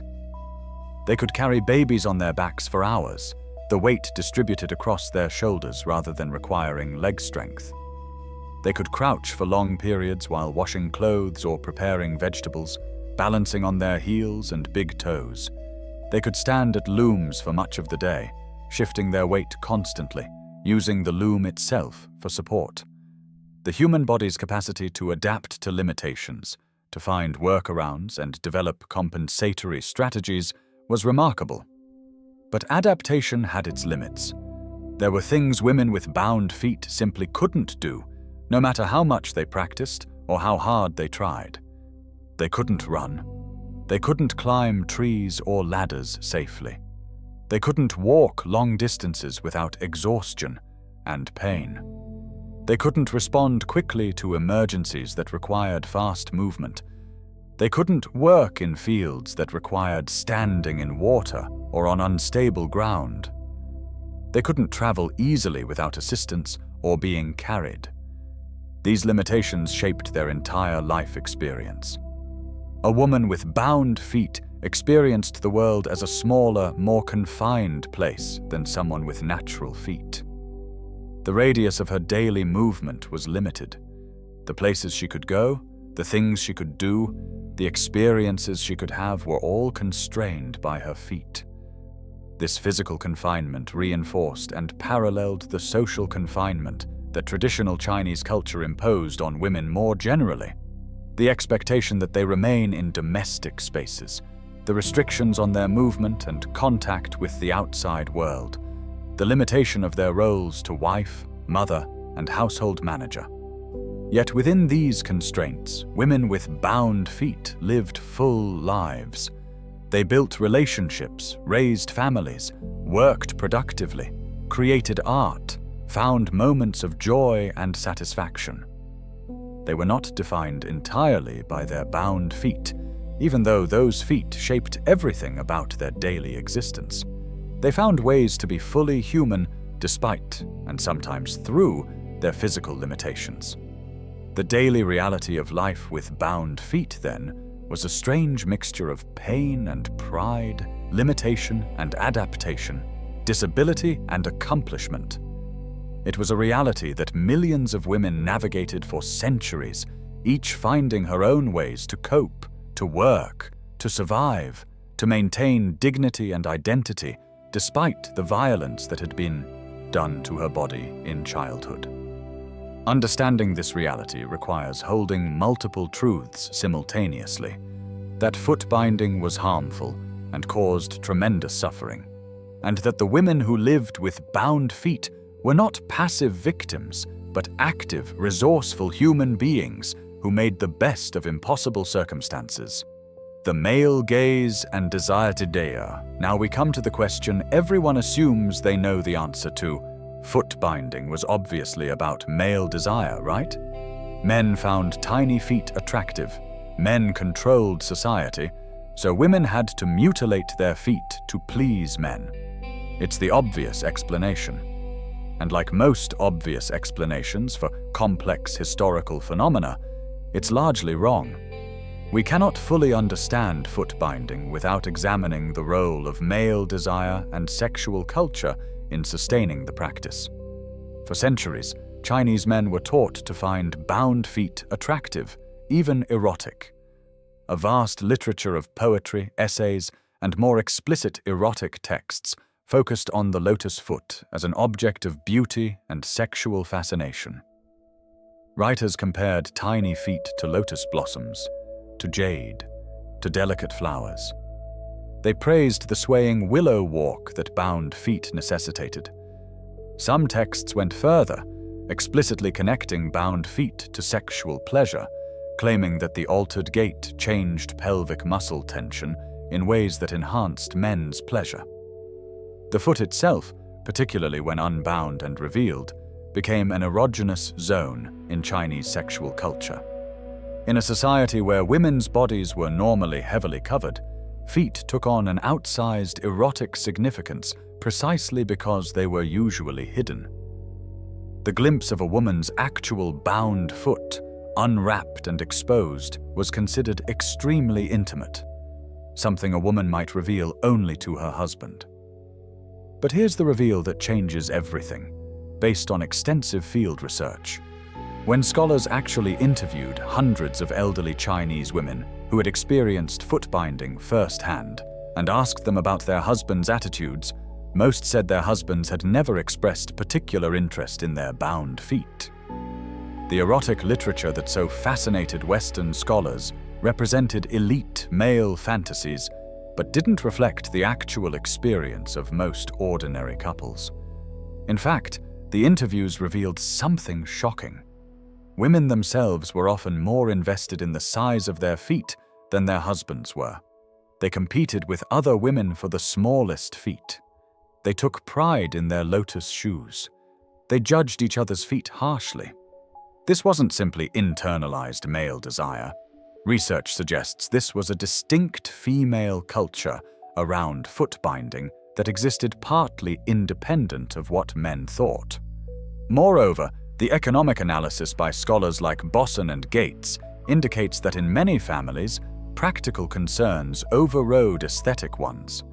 In regions where women's field labor was essential, foot binding was less common regardless of male preferences. Men in these families needed wives who could work, and practical necessity trumped any cultural ideals about tiny feet being beautiful. Arranged marriages, which were the norm, meant that couples often didn't choose each other based on physical attraction.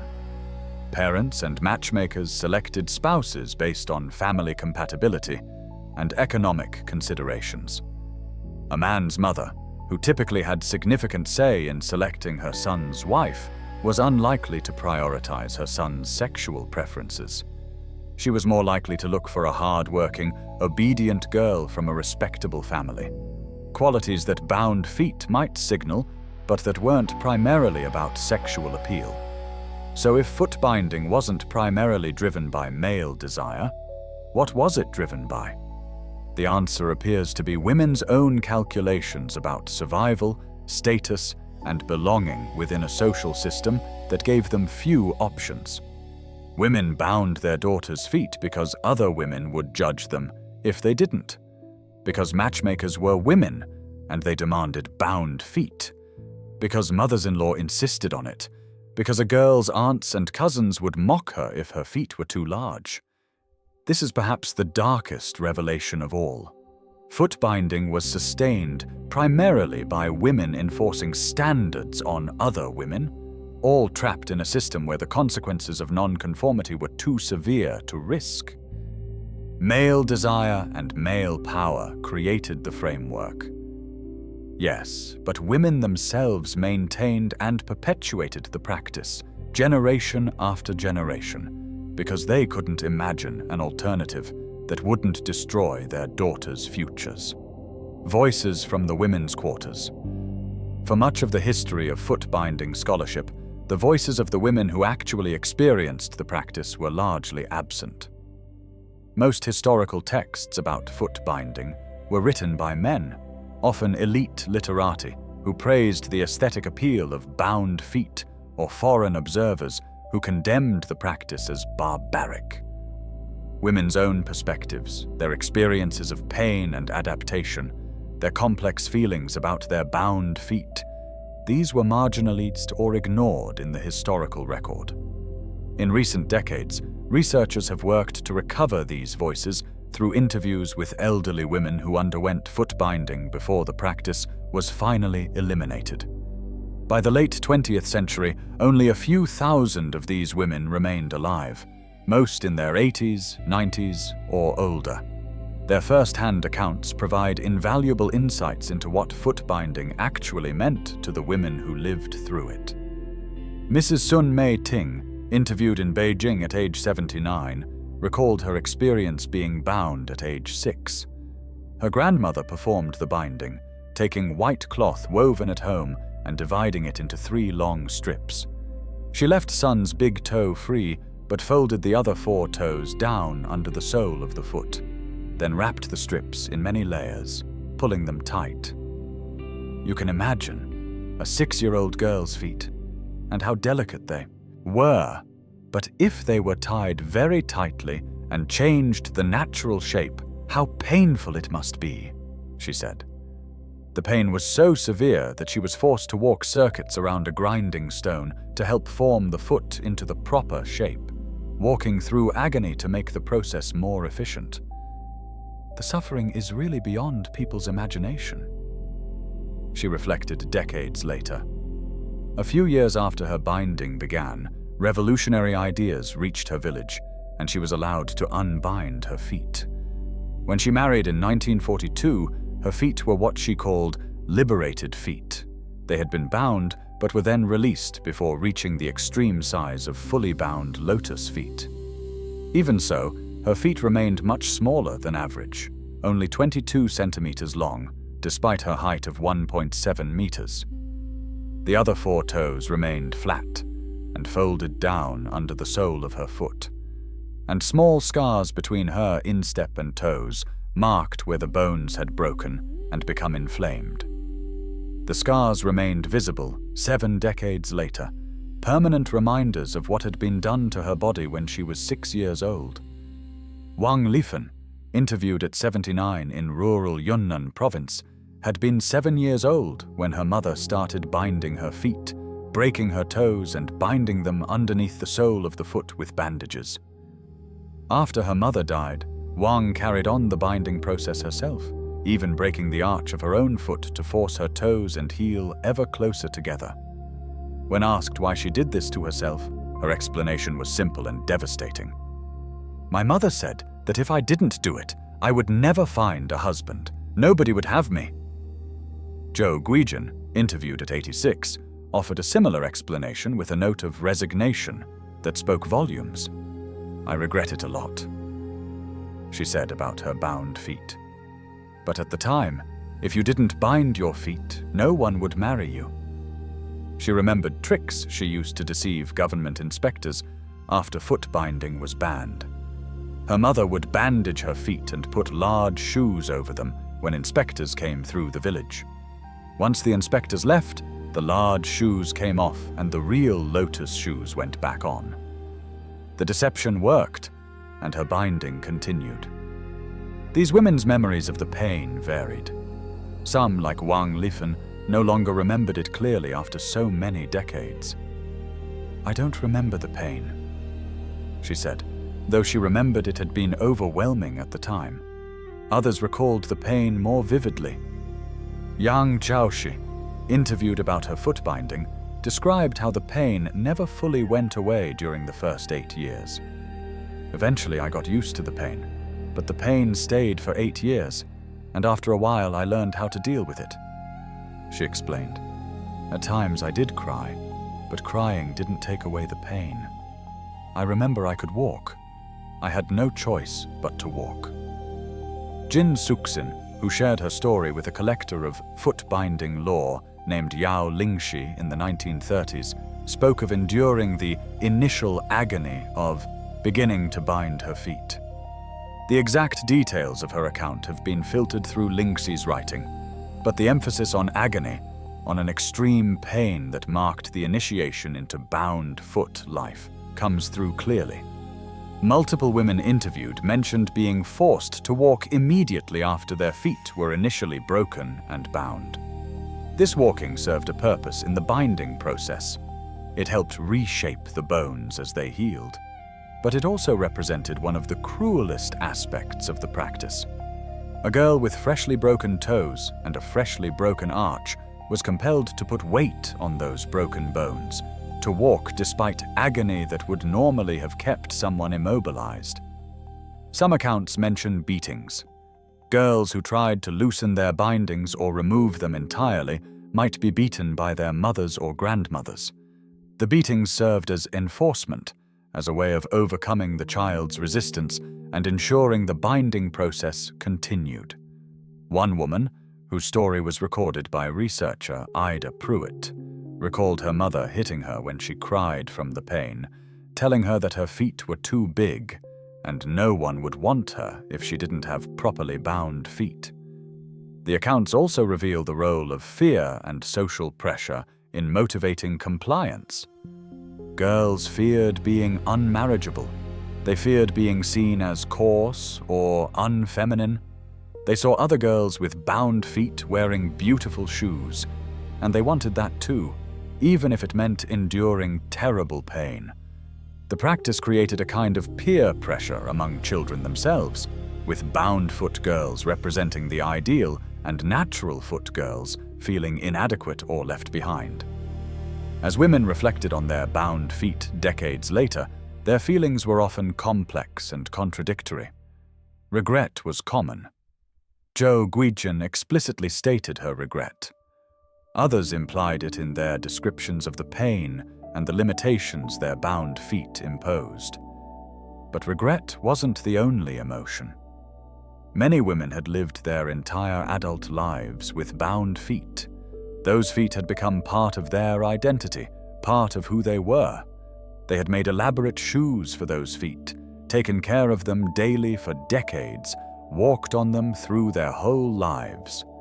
To utterly reject their bound feet was, in some sense, to reject their own lives. And while the pain of binding had been terrible, they had survived it. They had adapted to it. They had built lives despite it. Some women expressed a kind of pride in their bound feet, even while acknowledging the suffering. They had endured something difficult. They had achieved the cultural ideal of beauty for their time. Their small feet had helped them find husbands, establish families, fulfill the expectations placed on women in their society. This pride didn't negate the harm done to them, but it reflected their own agency and survival. They had not been simply passive victims. They had been active participants in their own lives, making the best of circumstances they couldn't control. The interviews also reveal women's awareness of the economic dimensions of foot binding. Multiple women mentioned handwork, spinning, weaving, embroidery as their primary occupation. They described spending hours each day at looms or spinning wheels, work that their bound feet made neither easier nor harder. Some explicitly connected their bound feet to their ability to marry into better families or avoid heavy agricultural labor.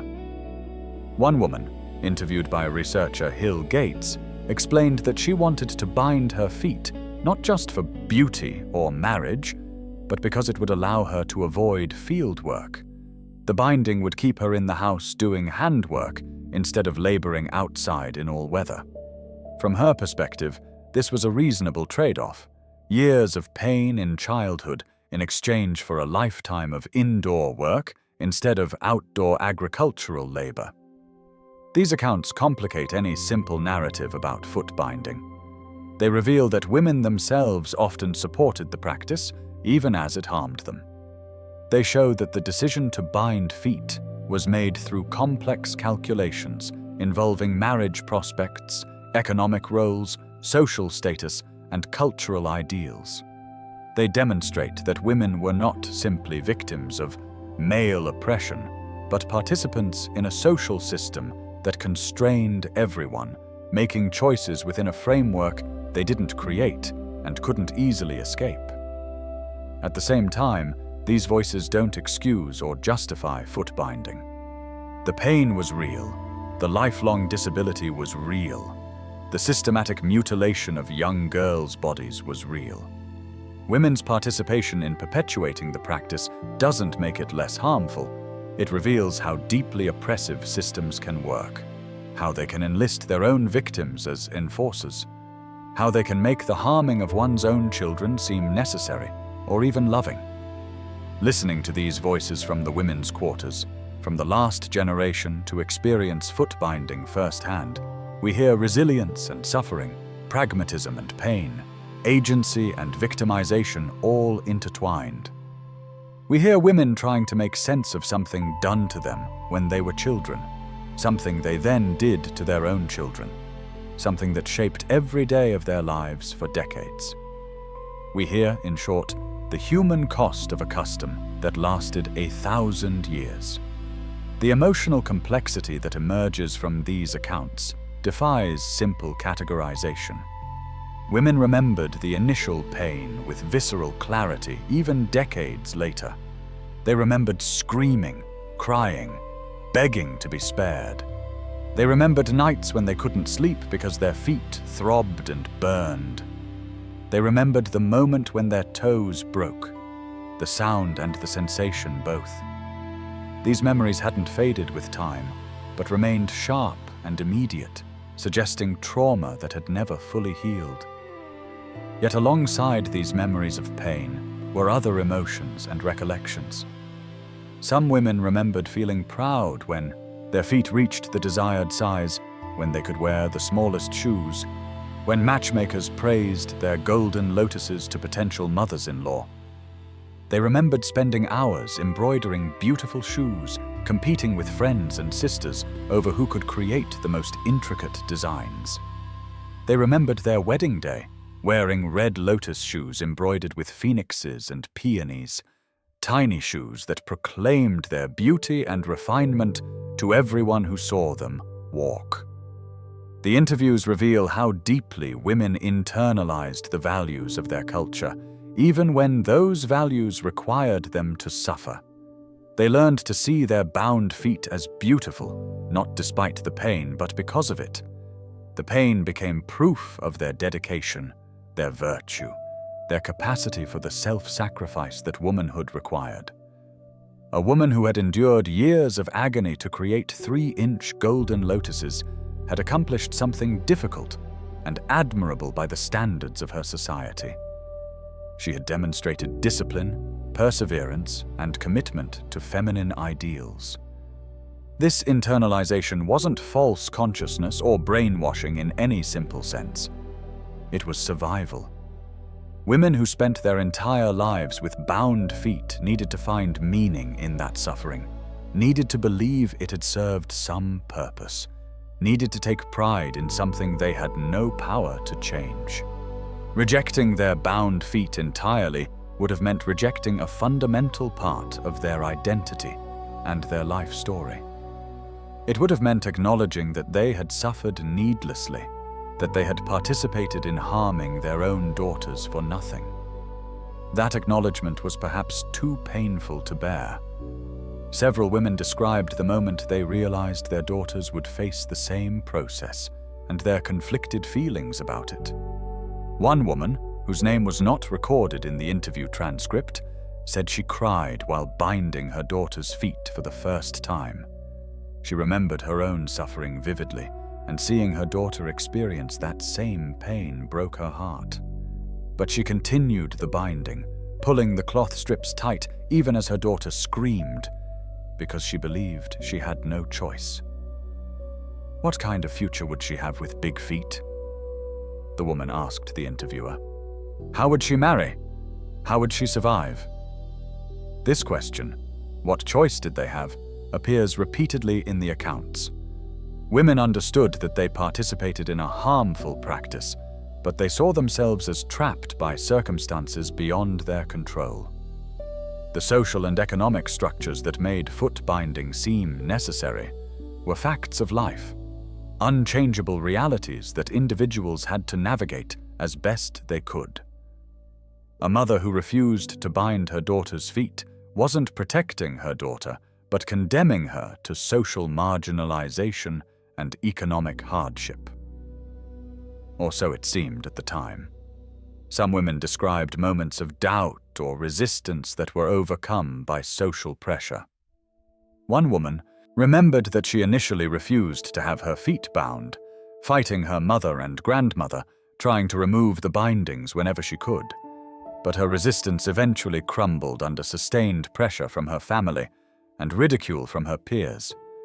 Girls in the village teased her for having big feet, calling her unfeminine and ugly. Potential marriage matches fell through when families learned her feet weren't bound.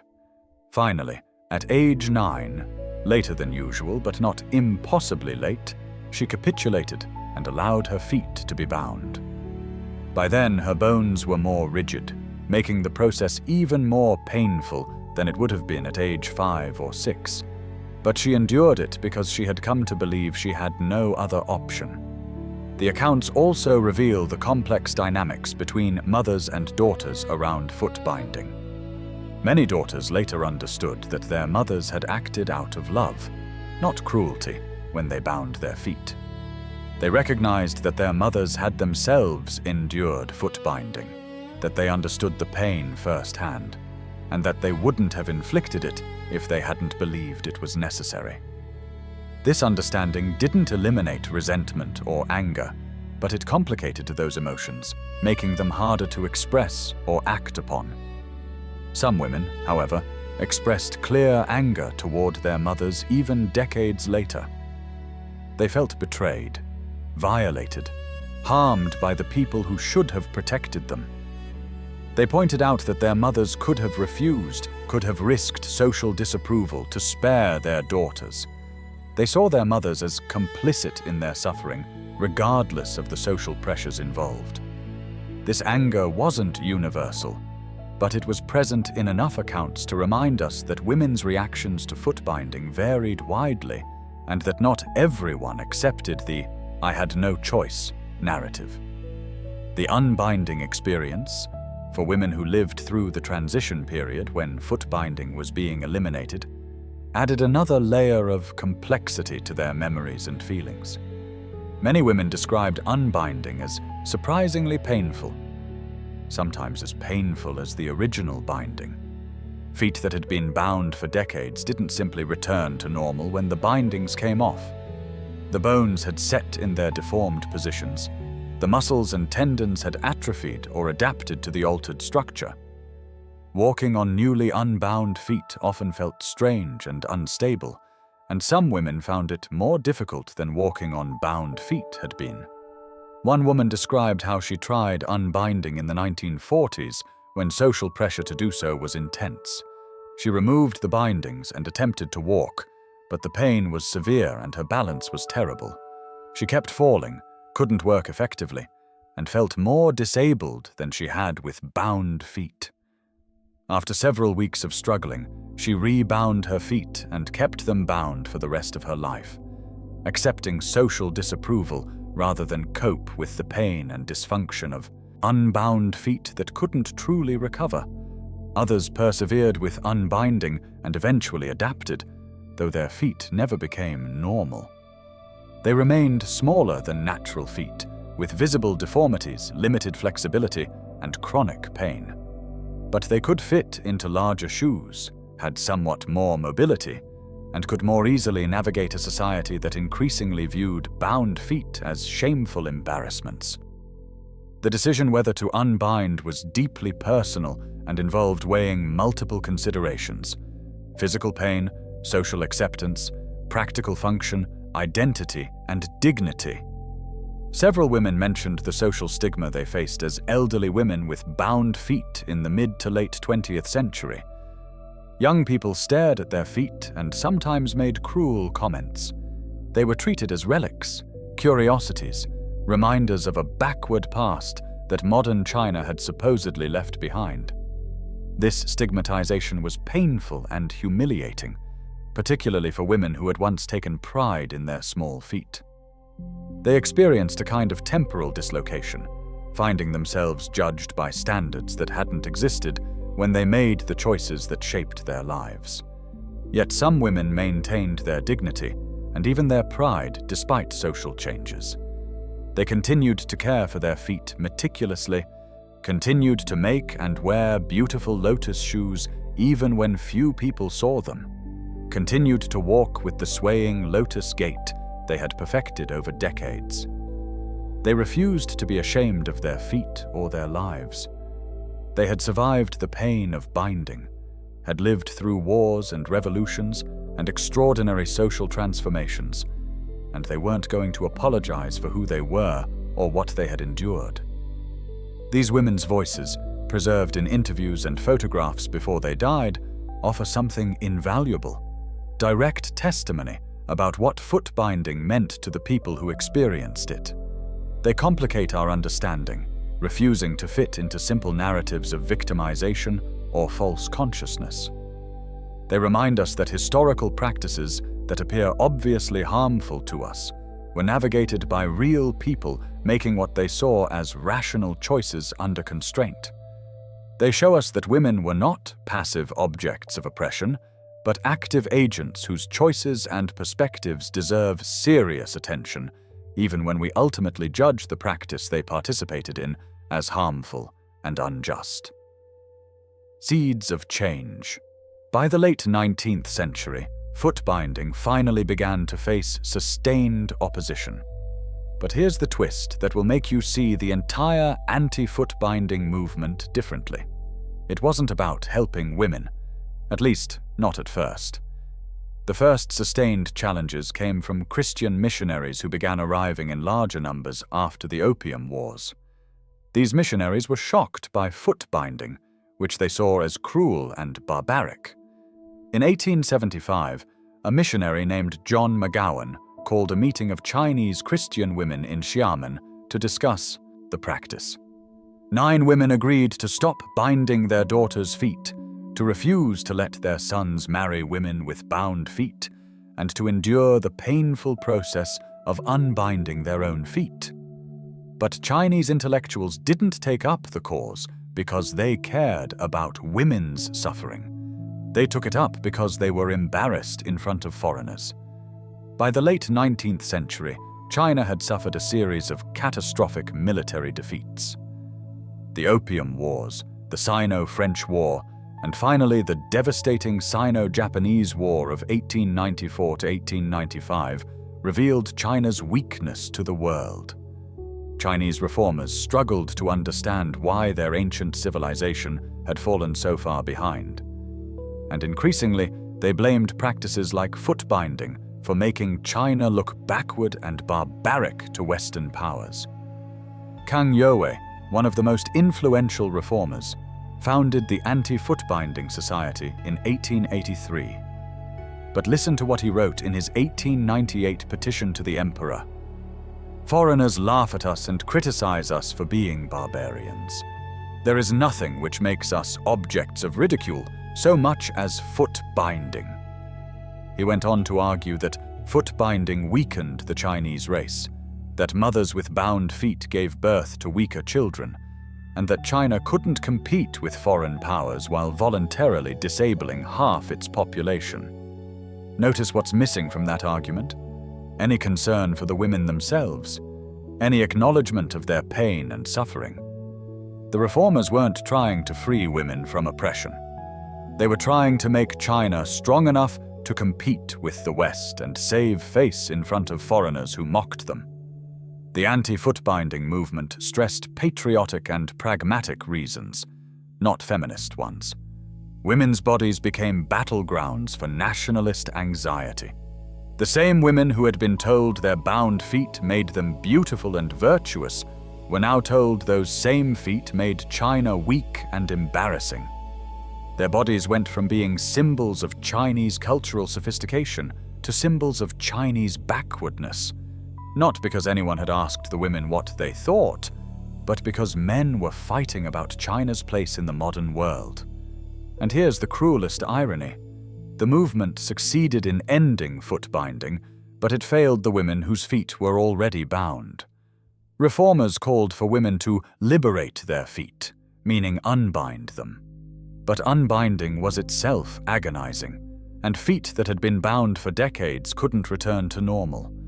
Many women found that unbound feet were even harder to walk on than bound feet had been, because the architecture created through binding was disrupted without being restored. Worse, as social attitudes shifted against foot binding, women with bound feet found themselves stigmatized and ridiculed. Some were attacked on streets by reformist mobs who forcibly cut off their bindings.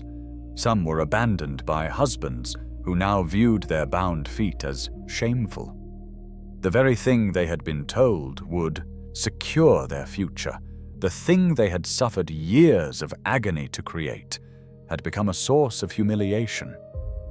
So the women with bound feet experienced a double violation. First, having their feet deliberately broken in childhood because society demanded it. Then, decades later, being told those same feet made them embarrassing relics who should be ashamed. They had done exactly what their society told them to do, and society punished them for it twice, once through the pain of binding and once through the shame of being bound in an era that no longer valued it. The anti-foot binding movement gained momentum after 1912, when the Qing dynasty fell and the Republic of China was established. The new Republican government officially banned foot binding as part of its broader program of modernization and social reform. The ban had more teeth than Sixi's earlier edict, with provincial governments instructed to enforce it, but implementation remained uneven. Some provincial leaders took the ban seriously and implemented aggressive enforcement campaigns. Yan Xishan, the governor of Shanxi province, launched particularly vigorous efforts between 1917 and 1922. He appointed foot inspectors who traveled through villages checking women's and girls' feet. Families found to be binding their daughters' feet faced fines. Women with bound feet were ordered to unbind them. The campaign was intrusive and sometimes coercive, but it was also effective. In areas where such campaigns were implemented, foot binding declined rapidly, but in many rural areas, enforcement was lax or non-existent.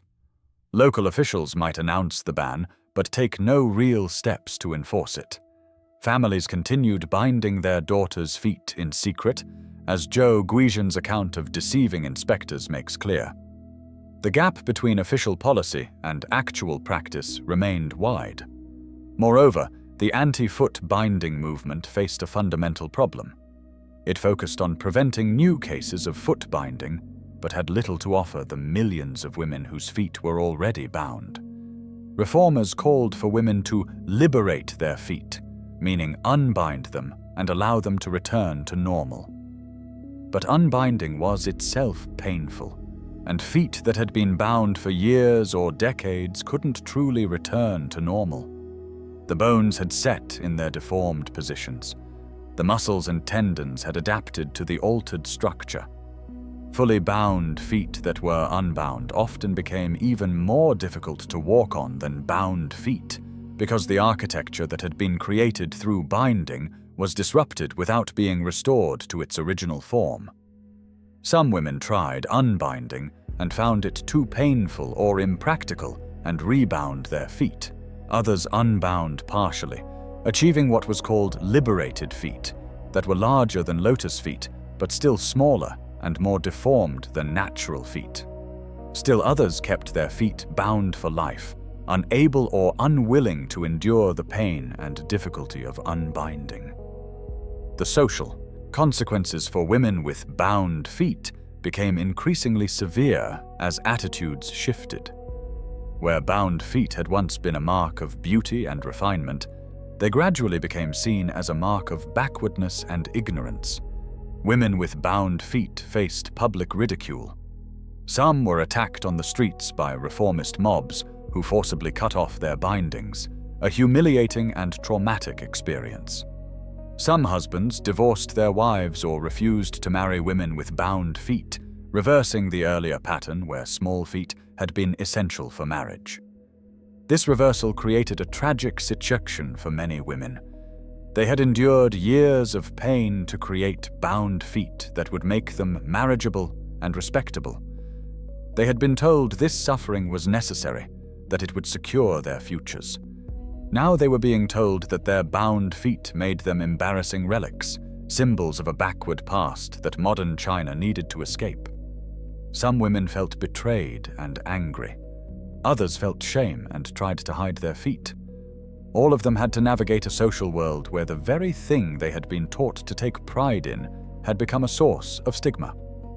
The anti-foot binding movement also revealed tensions between foreign reformers and Chinese reformers, and between male reformers and the women whose feet they wanted to liberate. Western missionaries sometimes approached foot binding with a colonial condescension, presenting it as evidence that Chinese civilization was inferior to Western civilization and needed Western guidance.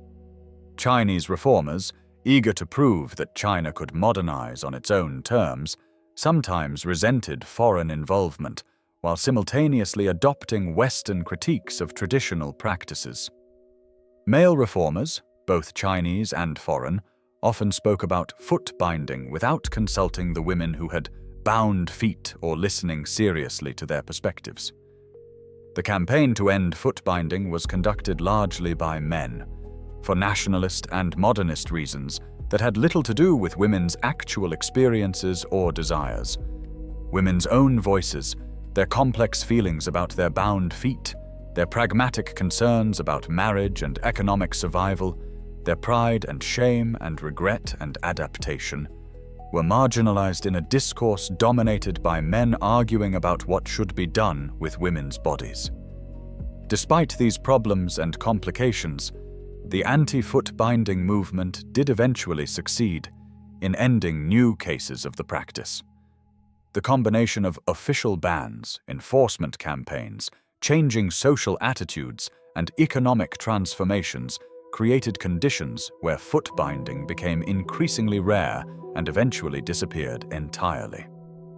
But this success came gradually, unevenly, and at considerable cost to the women who found themselves caught between old expectations and new demands, their bound feet transforming from symbols of beauty to symbols of backwardness virtually overnight.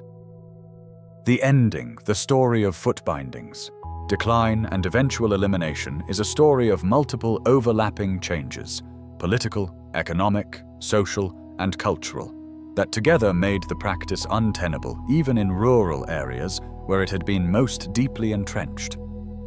The official ban issued by the Republic of China in 1912 marked an important symbolic moment, but it didn't immediately end foot binding. Throughout the 1920s and 1930s, new cases continued to occur, particularly in rural areas of northern China, where the practice had been most universal. The ban created an official stance against foot binding, but changing actual behavior required more than legal prohibitions. Economic changes played a crucial role. The late 19th and early 20th centuries saw the gradual industrialization of textile production in China. Factories began producing cotton thread and cloth more cheaply and efficiently than home production could match. As factory-made yarn and cloth became available and affordable, the economic value of women's handwork declined. Families that had bound their daughters' feet partly to keep them engaged in profitable textile work found that this work was less valuable than it once had been. This economic shift undermined one of the key rationales for foot binding. If having a daughter with bound feet no longer contributed significantly to family income through textile production, and if the marriage advantages of bound feet were declining as social attitudes shifted, then the cost-benefit calculation changed. The years of pain and the lifetime of limited mobility became harder to justify. Regional variation in foot binding's decline reflected these economic factors. In areas where home textile production had been most important, foot binding persisted longer. In areas that industrialized earlier or where women's agricultural labor was more valuable, foot binding declined more quickly. By the 1920s, foot binding was already rare in major cities and was declining in smaller towns. Rural areas lagged behind but were also changing. The nationalist government that came to power in the late 1920s renewed efforts to eliminate foot binding as part of its broader modernization campaign. Provincial authorities in areas under nationalist control appointed inspectors, issued regulations, and sometimes imposed fines on families that continued binding. These campaigns had varying effectiveness depending on local conditions and the commitment of local officials, but they contributed to a general atmosphere where foot binding was increasingly seen as backward and unacceptable. The communist movement, which grew powerful in rural areas during the 1930s and 1940s, also opposed foot binding vigorously. Communist ideology emphasized women's participation in production and revolution, neither of which was compatible with bound feet. In areas under communist control, foot binding was actively discouraged and sometimes prohibited. Women were encouraged or required to unbind their feet and participate in agricultural and military activities. The Japanese invasion of China in the 1930s and the subsequent war created additional pressures. War and social upheaval disrupted traditional family structures and practices. Women were sometimes forced to perform physical labor and travel distances that would have been impossible with severely bound feet. The practical demands of survival in wartime made foot binding increasingly untenable. By the time the Communist Party established the People's Republic of China in 1949, foot binding had already declined dramatically compared to its peak in the 19th century. But it hadn't disappeared entirely. In some remote rural areas, particularly in mountainous regions of provinces like Yunnan and Shanxi, families were still binding girls' feet into the 1940s and even early 1950s. The communist government made eliminating the last vestiges of foot binding a priority. Campaigns were launched to identify women and girls with bound feet and to pressure or force them to unbind. These campaigns could be coercive and insensitive to women's actual circumstances, but they were effective. No new cases of foot binding were reported after 1957, and the practice was finally definitively ended. The elimination of foot binding was declared a triumph of progress, modernization, and women's liberation. The new government presented it as evidence that communist China had overcome the feudal backwardness of the old society and had genuinely empowered women. To some extent, this was true. Ending foot binding removed a significant source of suffering and disability from women's lives. Girls born after 1949 grew up with natural feet, free from the pain and limitations that their mothers and grandmothers had endured. But the triumphalist narrative obscured some uncomfortable truths. Many of the women whose feet were bound were still living. They had to navigate a world that increasingly viewed their bound feet as shameful embarrassments rather than marks of beauty and refinement. Efforts to pressure women to unbind their feet were sometimes coercive and traumatic. The unbinding process itself was painful, and for women whose feet had been bound for decades, the results were often poor. Their feet didn't return to normal, they became different kinds of deformities, often harder to walk on than the bound feet had been. Women with bound feet found themselves stigmatized in the new society. They were sometimes seen as backward, ignorant, or complicit in their own oppression. The complexity of their actual experiences, the pain they had endured, the reasons they had bound their feet or had their daughters' feet bound, their adaptations and survival strategies, was flattened into a simple narrative of victimization and backwardness. The last factories making Lotus shoes closed in 1999, when there were no longer enough customers to sustain production. By then, only a few hundred elderly women with bound feet remained, alive in all of China. Photographers and researchers sought them out, documenting their feet, their shoes, their stories, before this unique historical experience disappeared entirely. These last survivors offered mixed reflections on their experiences. Some expressed clear regret and anger about what had been done to them. Others had more complicated feelings. They acknowledged the pain and limitations, but also took some pride in having survived, in having maintained their feet throughout their lives, in having lived through extraordinary social transformations that turned everything they had known upside down. Yang Zhaoxi, interviewed in Yunnan province when she was already a great-great-grandmother, was philosophical about her bound feet. Yes, her mother had told her she needed them to find a husband.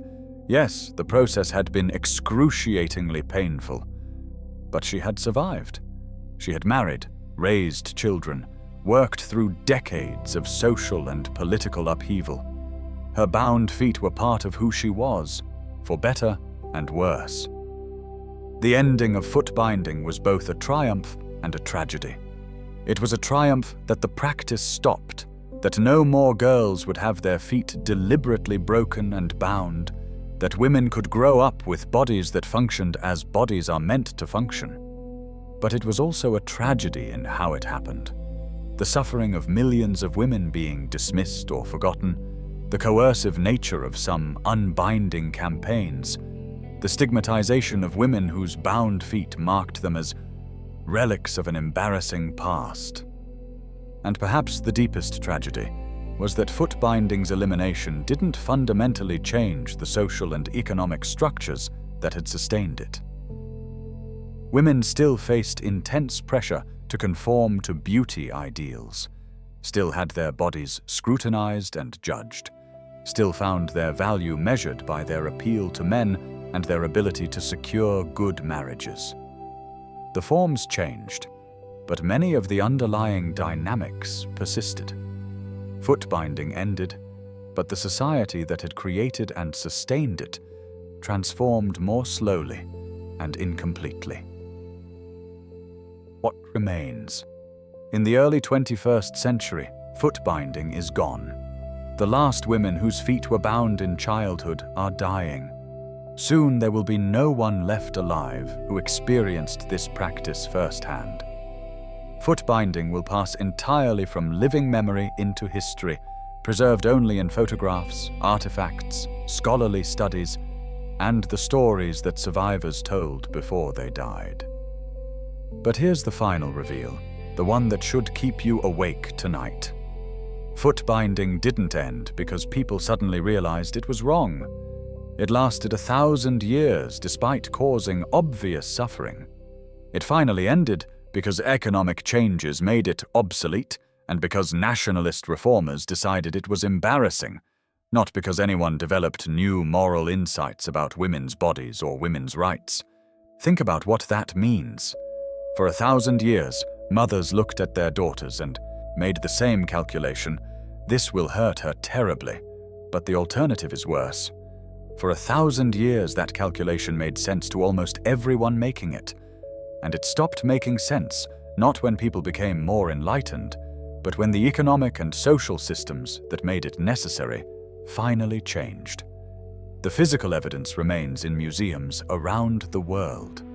Lotus shoes, tiny embroidered slippers measuring 3 to 4 inches long, displayed in glass cases. These shoes are often beautiful, with intricate embroidery depicting flowers and butterflies. Visitors marvel at them, trying to comprehend that real human feet fit inside these tiny shoes. Medical specimens show the extreme deformation: toes folded completely under, arches crushed, feet transformed into shapes that bear little resemblance to normal human feet. But the real legacy of foot binding isn't in museums. It's in the questions it forces us to ask about ourselves. Because here's what you need to understand. The women who bound their daughters' feet weren't monsters.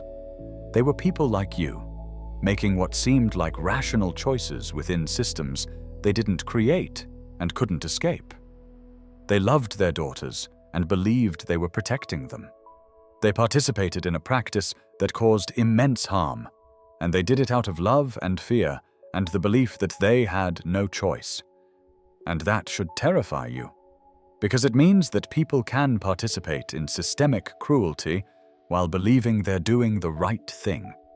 It means that practices that cause obvious suffering can persist for centuries if the social and economic structures supporting them remain intact. It means that loving someone and harming them aren't mutually exclusive, that the most damage can be done by people who genuinely believe they're helping. The scholarly research on foot binding has revealed its complexity, overturning simplistic narratives. Some scholars emphasize it as patriarchal violence against women. Others stress the economic dimensions, showing how it was tied to patterns of female labor. Still others focus on how women themselves maintained the practice through networks of mothers and daughters. These interpretations aren't mutually exclusive.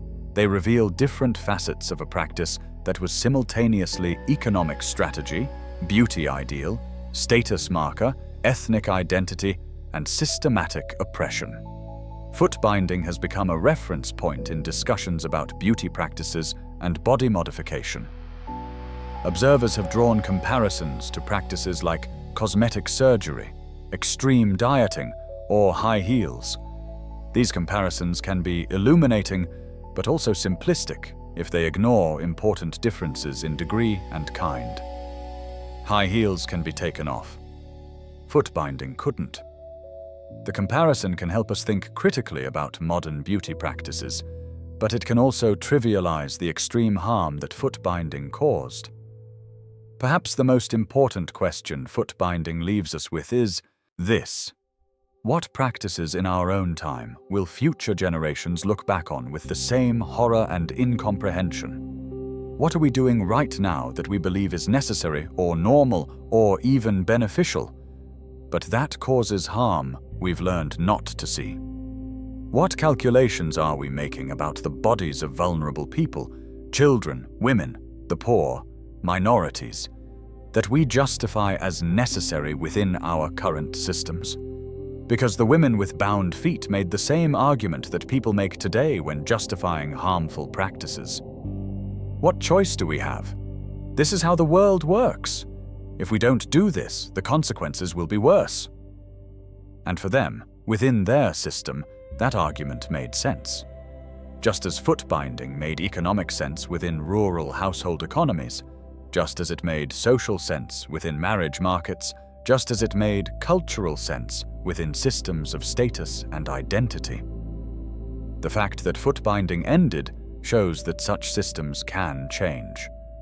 But the fact that it took 1,000 years shows how resistant they are to change and how much has to shift, economically, politically, culturally, before practices that harm millions can finally be abandoned. The women whose feet were bound are almost all gone now. The last few survivors are in their 90s or older, their memories fading, their bound feet still causing them pain even as they approach the end of their lives. When they die, foot binding will become entirely historical, no longer living in any person's direct experience. But the questions it raises don't die with them. They remain, urgent and uncomfortable. How do we recognize harm that our culture teaches us to see as normal or necessary? How do we change systems that trap everyone within them, making participation in harm seem like the only rational choice? How do we honor people's agency and recognize their rational decision-making while also acknowledging that some choices are made under conditions so constrained they amount to coercion? These aren't just historical questions. They're questions about how we live now, how we make choices now, what we normalize now. Foot binding lasted 1,000 years because millions of people, most of them women, most of them loving their daughters, participated in it generation after generation. It ended not because people became more moral, but because systems changed. Which means the systems we live within right now are sustaining practices that future generations might look back on with horror. We just can't see them yet, because we're still inside them, still making the calculations that seem rational and necessary, still doing what we believe we have to do to protect the people we love within the systems we can't escape. So as you drift toward sleep tonight, think about those tiny embroidered shoes in museum cases. Think about the grandmother's hands wrapping bandages around a child's broken toes, believing she was helping. Think about the mother who couldn't bear to do it herself, but made sure someone else did. Think about the daughters who grew up, had daughters of their own, and continued the cycle. And think about what it means that this wasn't exceptional cruelty, but ordinary life. That this wasn't a few monsters doing terrible things, but millions of regular people participating in a system that harmed them all. That the women who suffered most were often the same women who perpetuated it, trapped in a cycle of love and harm that seemed impossible to break. The story of foot binding is not primarily about China or Chinese culture. It's a human story about how systems work, how they persist, how they trap everyone within them, even those they harm most. It's about how love and harm can coexist, how rational people can participate in irrational cruelty, how practices that obviously cause suffering can seem necessary to almost everyone participating in them. It's a story worth understanding, worth remembering, even as we let it finally pass into history. Because the same patterns that sustained foot binding for 1,000 years are still operating today, in different forms, in different contexts, causing different kinds of harm. And recognizing those patterns, understanding how they work, seeing how people get trapped within them, that might be our only hope of changing them. If you found this journey through history thought-provoking, please consider subscribing to Sleepable History. We explore the complex corners of the past that deserve attention, told in a way that makes you think deeply while helping you relax. Like this video if it gave you a new perspective. Share it with someone who appreciates nuanced looks at difficult history. And sleep well tonight, grateful not just for your unbound feet, but for the reminder that systems can change, even when they seem eternal. Good night. The debates among scholars mirror larger questions about how we understand practices that harm women, but are perpetuated partly by women themselves. How do we balance recognition of women's agency with acknowledgement of oppressive structures? How do we understand choices made under constraint? How do we assess practices that people at the time might have defended or seen as necessary, but that we now recognize as harmful? These questions extend far beyond foot binding and touch on fundamental issues in history, anthropology, and gender studies. They ask us to think carefully about how we judge past practices, how we understand the relationship between individual choices and structural constraints, and how we recognize harm while also recognizing agency and resilience. There are no simple answers to these questions, but foot binding provides a particularly stark and clear example that can help us think through them. Foot binding also challenges us to think about cultural relativism and moral judgment. Should we judge historical practices by the standards of their own time and place, or by universal standards that transcend culture? If we say foot binding was wrong, objectively and universally wrong, does that commit us to a form of moral absolutism that might be problematic in other contexts? But if we say we can't judge it because it was part of a different culture, are we abdicating moral responsibility and denying the real suffering it caused? Most scholars today would argue that we can and should make moral judgments about foot binding while still trying to understand it in its historical and cultural context. We can recognize that people within the system made what seemed like rational choices while also recognizing that the system itself was unjust and harmful. We can acknowledge women's agency while also understanding that agency always operates within constraints, and that some constraints are so severe they amount to coercion. We can respect the complexity of historical actors' motivations and decisions, while still condemning practices that caused systematic harm. The documentary record of foot binding serves as a powerful educational tool. Museums that display lotus shoes and foot binding artifacts don't celebrate the practice, but rather use these objects to teach about a complex and difficult aspect of Chinese history. They provide context, explain the social and economic factors that sustained foot binding, and present the voices of women who experienced it. These exhibits can generate important conversations about gender, culture, power, and the long-term consequences of beauty standards that require physical harm. Some observers worry that excessive focus on foot binding risks reinforcing stereotypes about Asian cultures as backward or oppressive, particularly when the practice is discussed without adequate context or comparison to practices in other cultures. There's a legitimate concern that Western audiences, in particular, might seize on foot binding as evidence of Chinese cultural inferiority while ignoring comparable practices in their own cultural histories. Corsetry that deformed women's ribs and organs, for instance, or the myriad ways that beauty standards have harmed women across cultures and throughout history. This concern points to the importance of how foot binding is discussed and taught.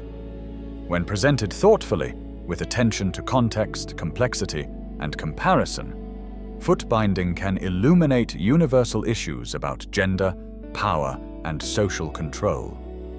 When presented sensationally or judgmentally, as merely exotic cruelty, it risks reinforcing prejudice rather than generating understanding.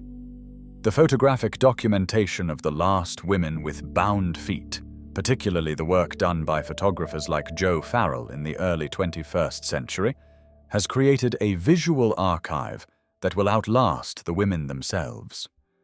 These photographs show not just the bound feet, but the women's faces, their hands, their homes, their lives. They remind viewers that foot binding wasn't just an abstract historical practice, but something that happened to real individuals. Women who were still alive just decades ago. Women whose experiences bridged the immense gulf between traditional China and the modern world. As these last survivors die and foot binding passes entirely from living memory, the photographs, artifacts, oral histories, and scholarly studies become our only links to this vanished reality. They preserve knowledge of a practice that shaped millions of lives across a millennium, ensuring that those lives and that suffering aren't forgotten even as the practice itself recedes into history. Foot binding has also become a reference point in broader discussions about beauty practices, body modification, and the pressures that cultures place on women's bodies.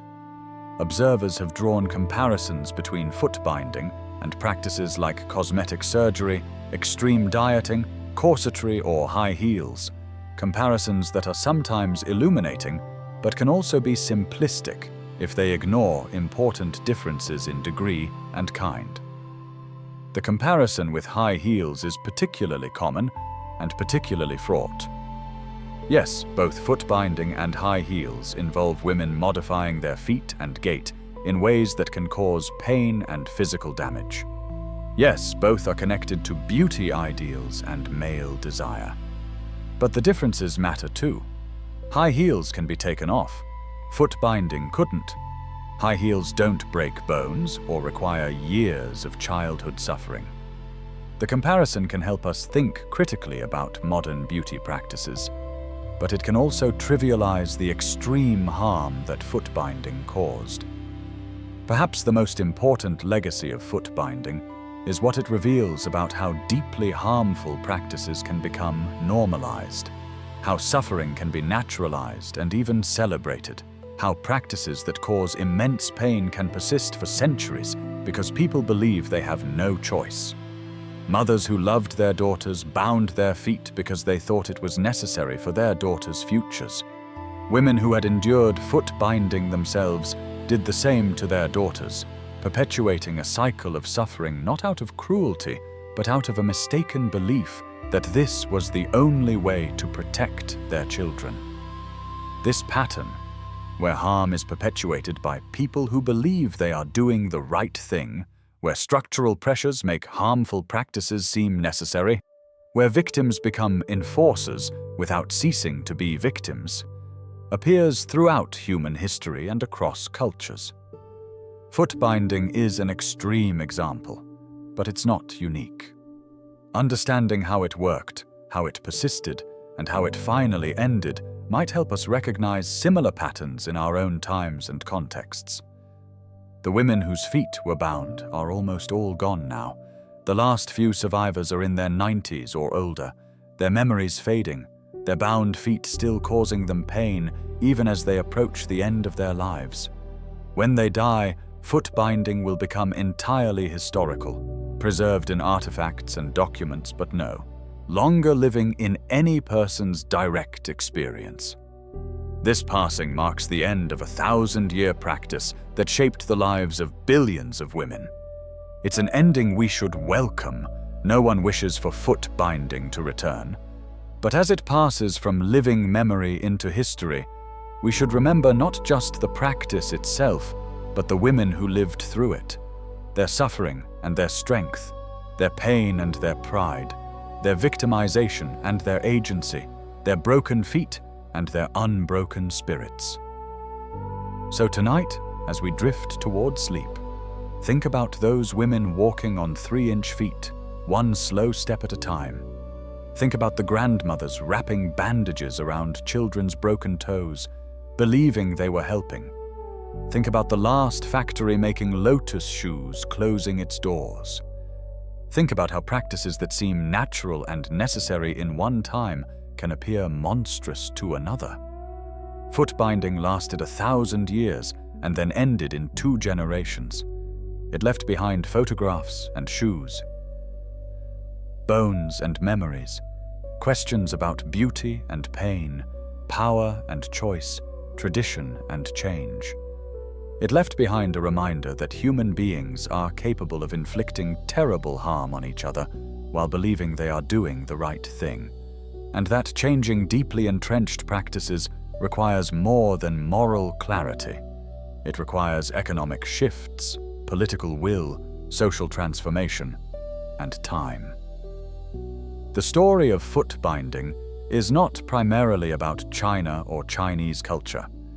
It's a human story about how societies work, how they change, and how hard it can be to escape patterns that trap us all. It's a story worth understanding, worth remembering, even as we let it finally pass into history.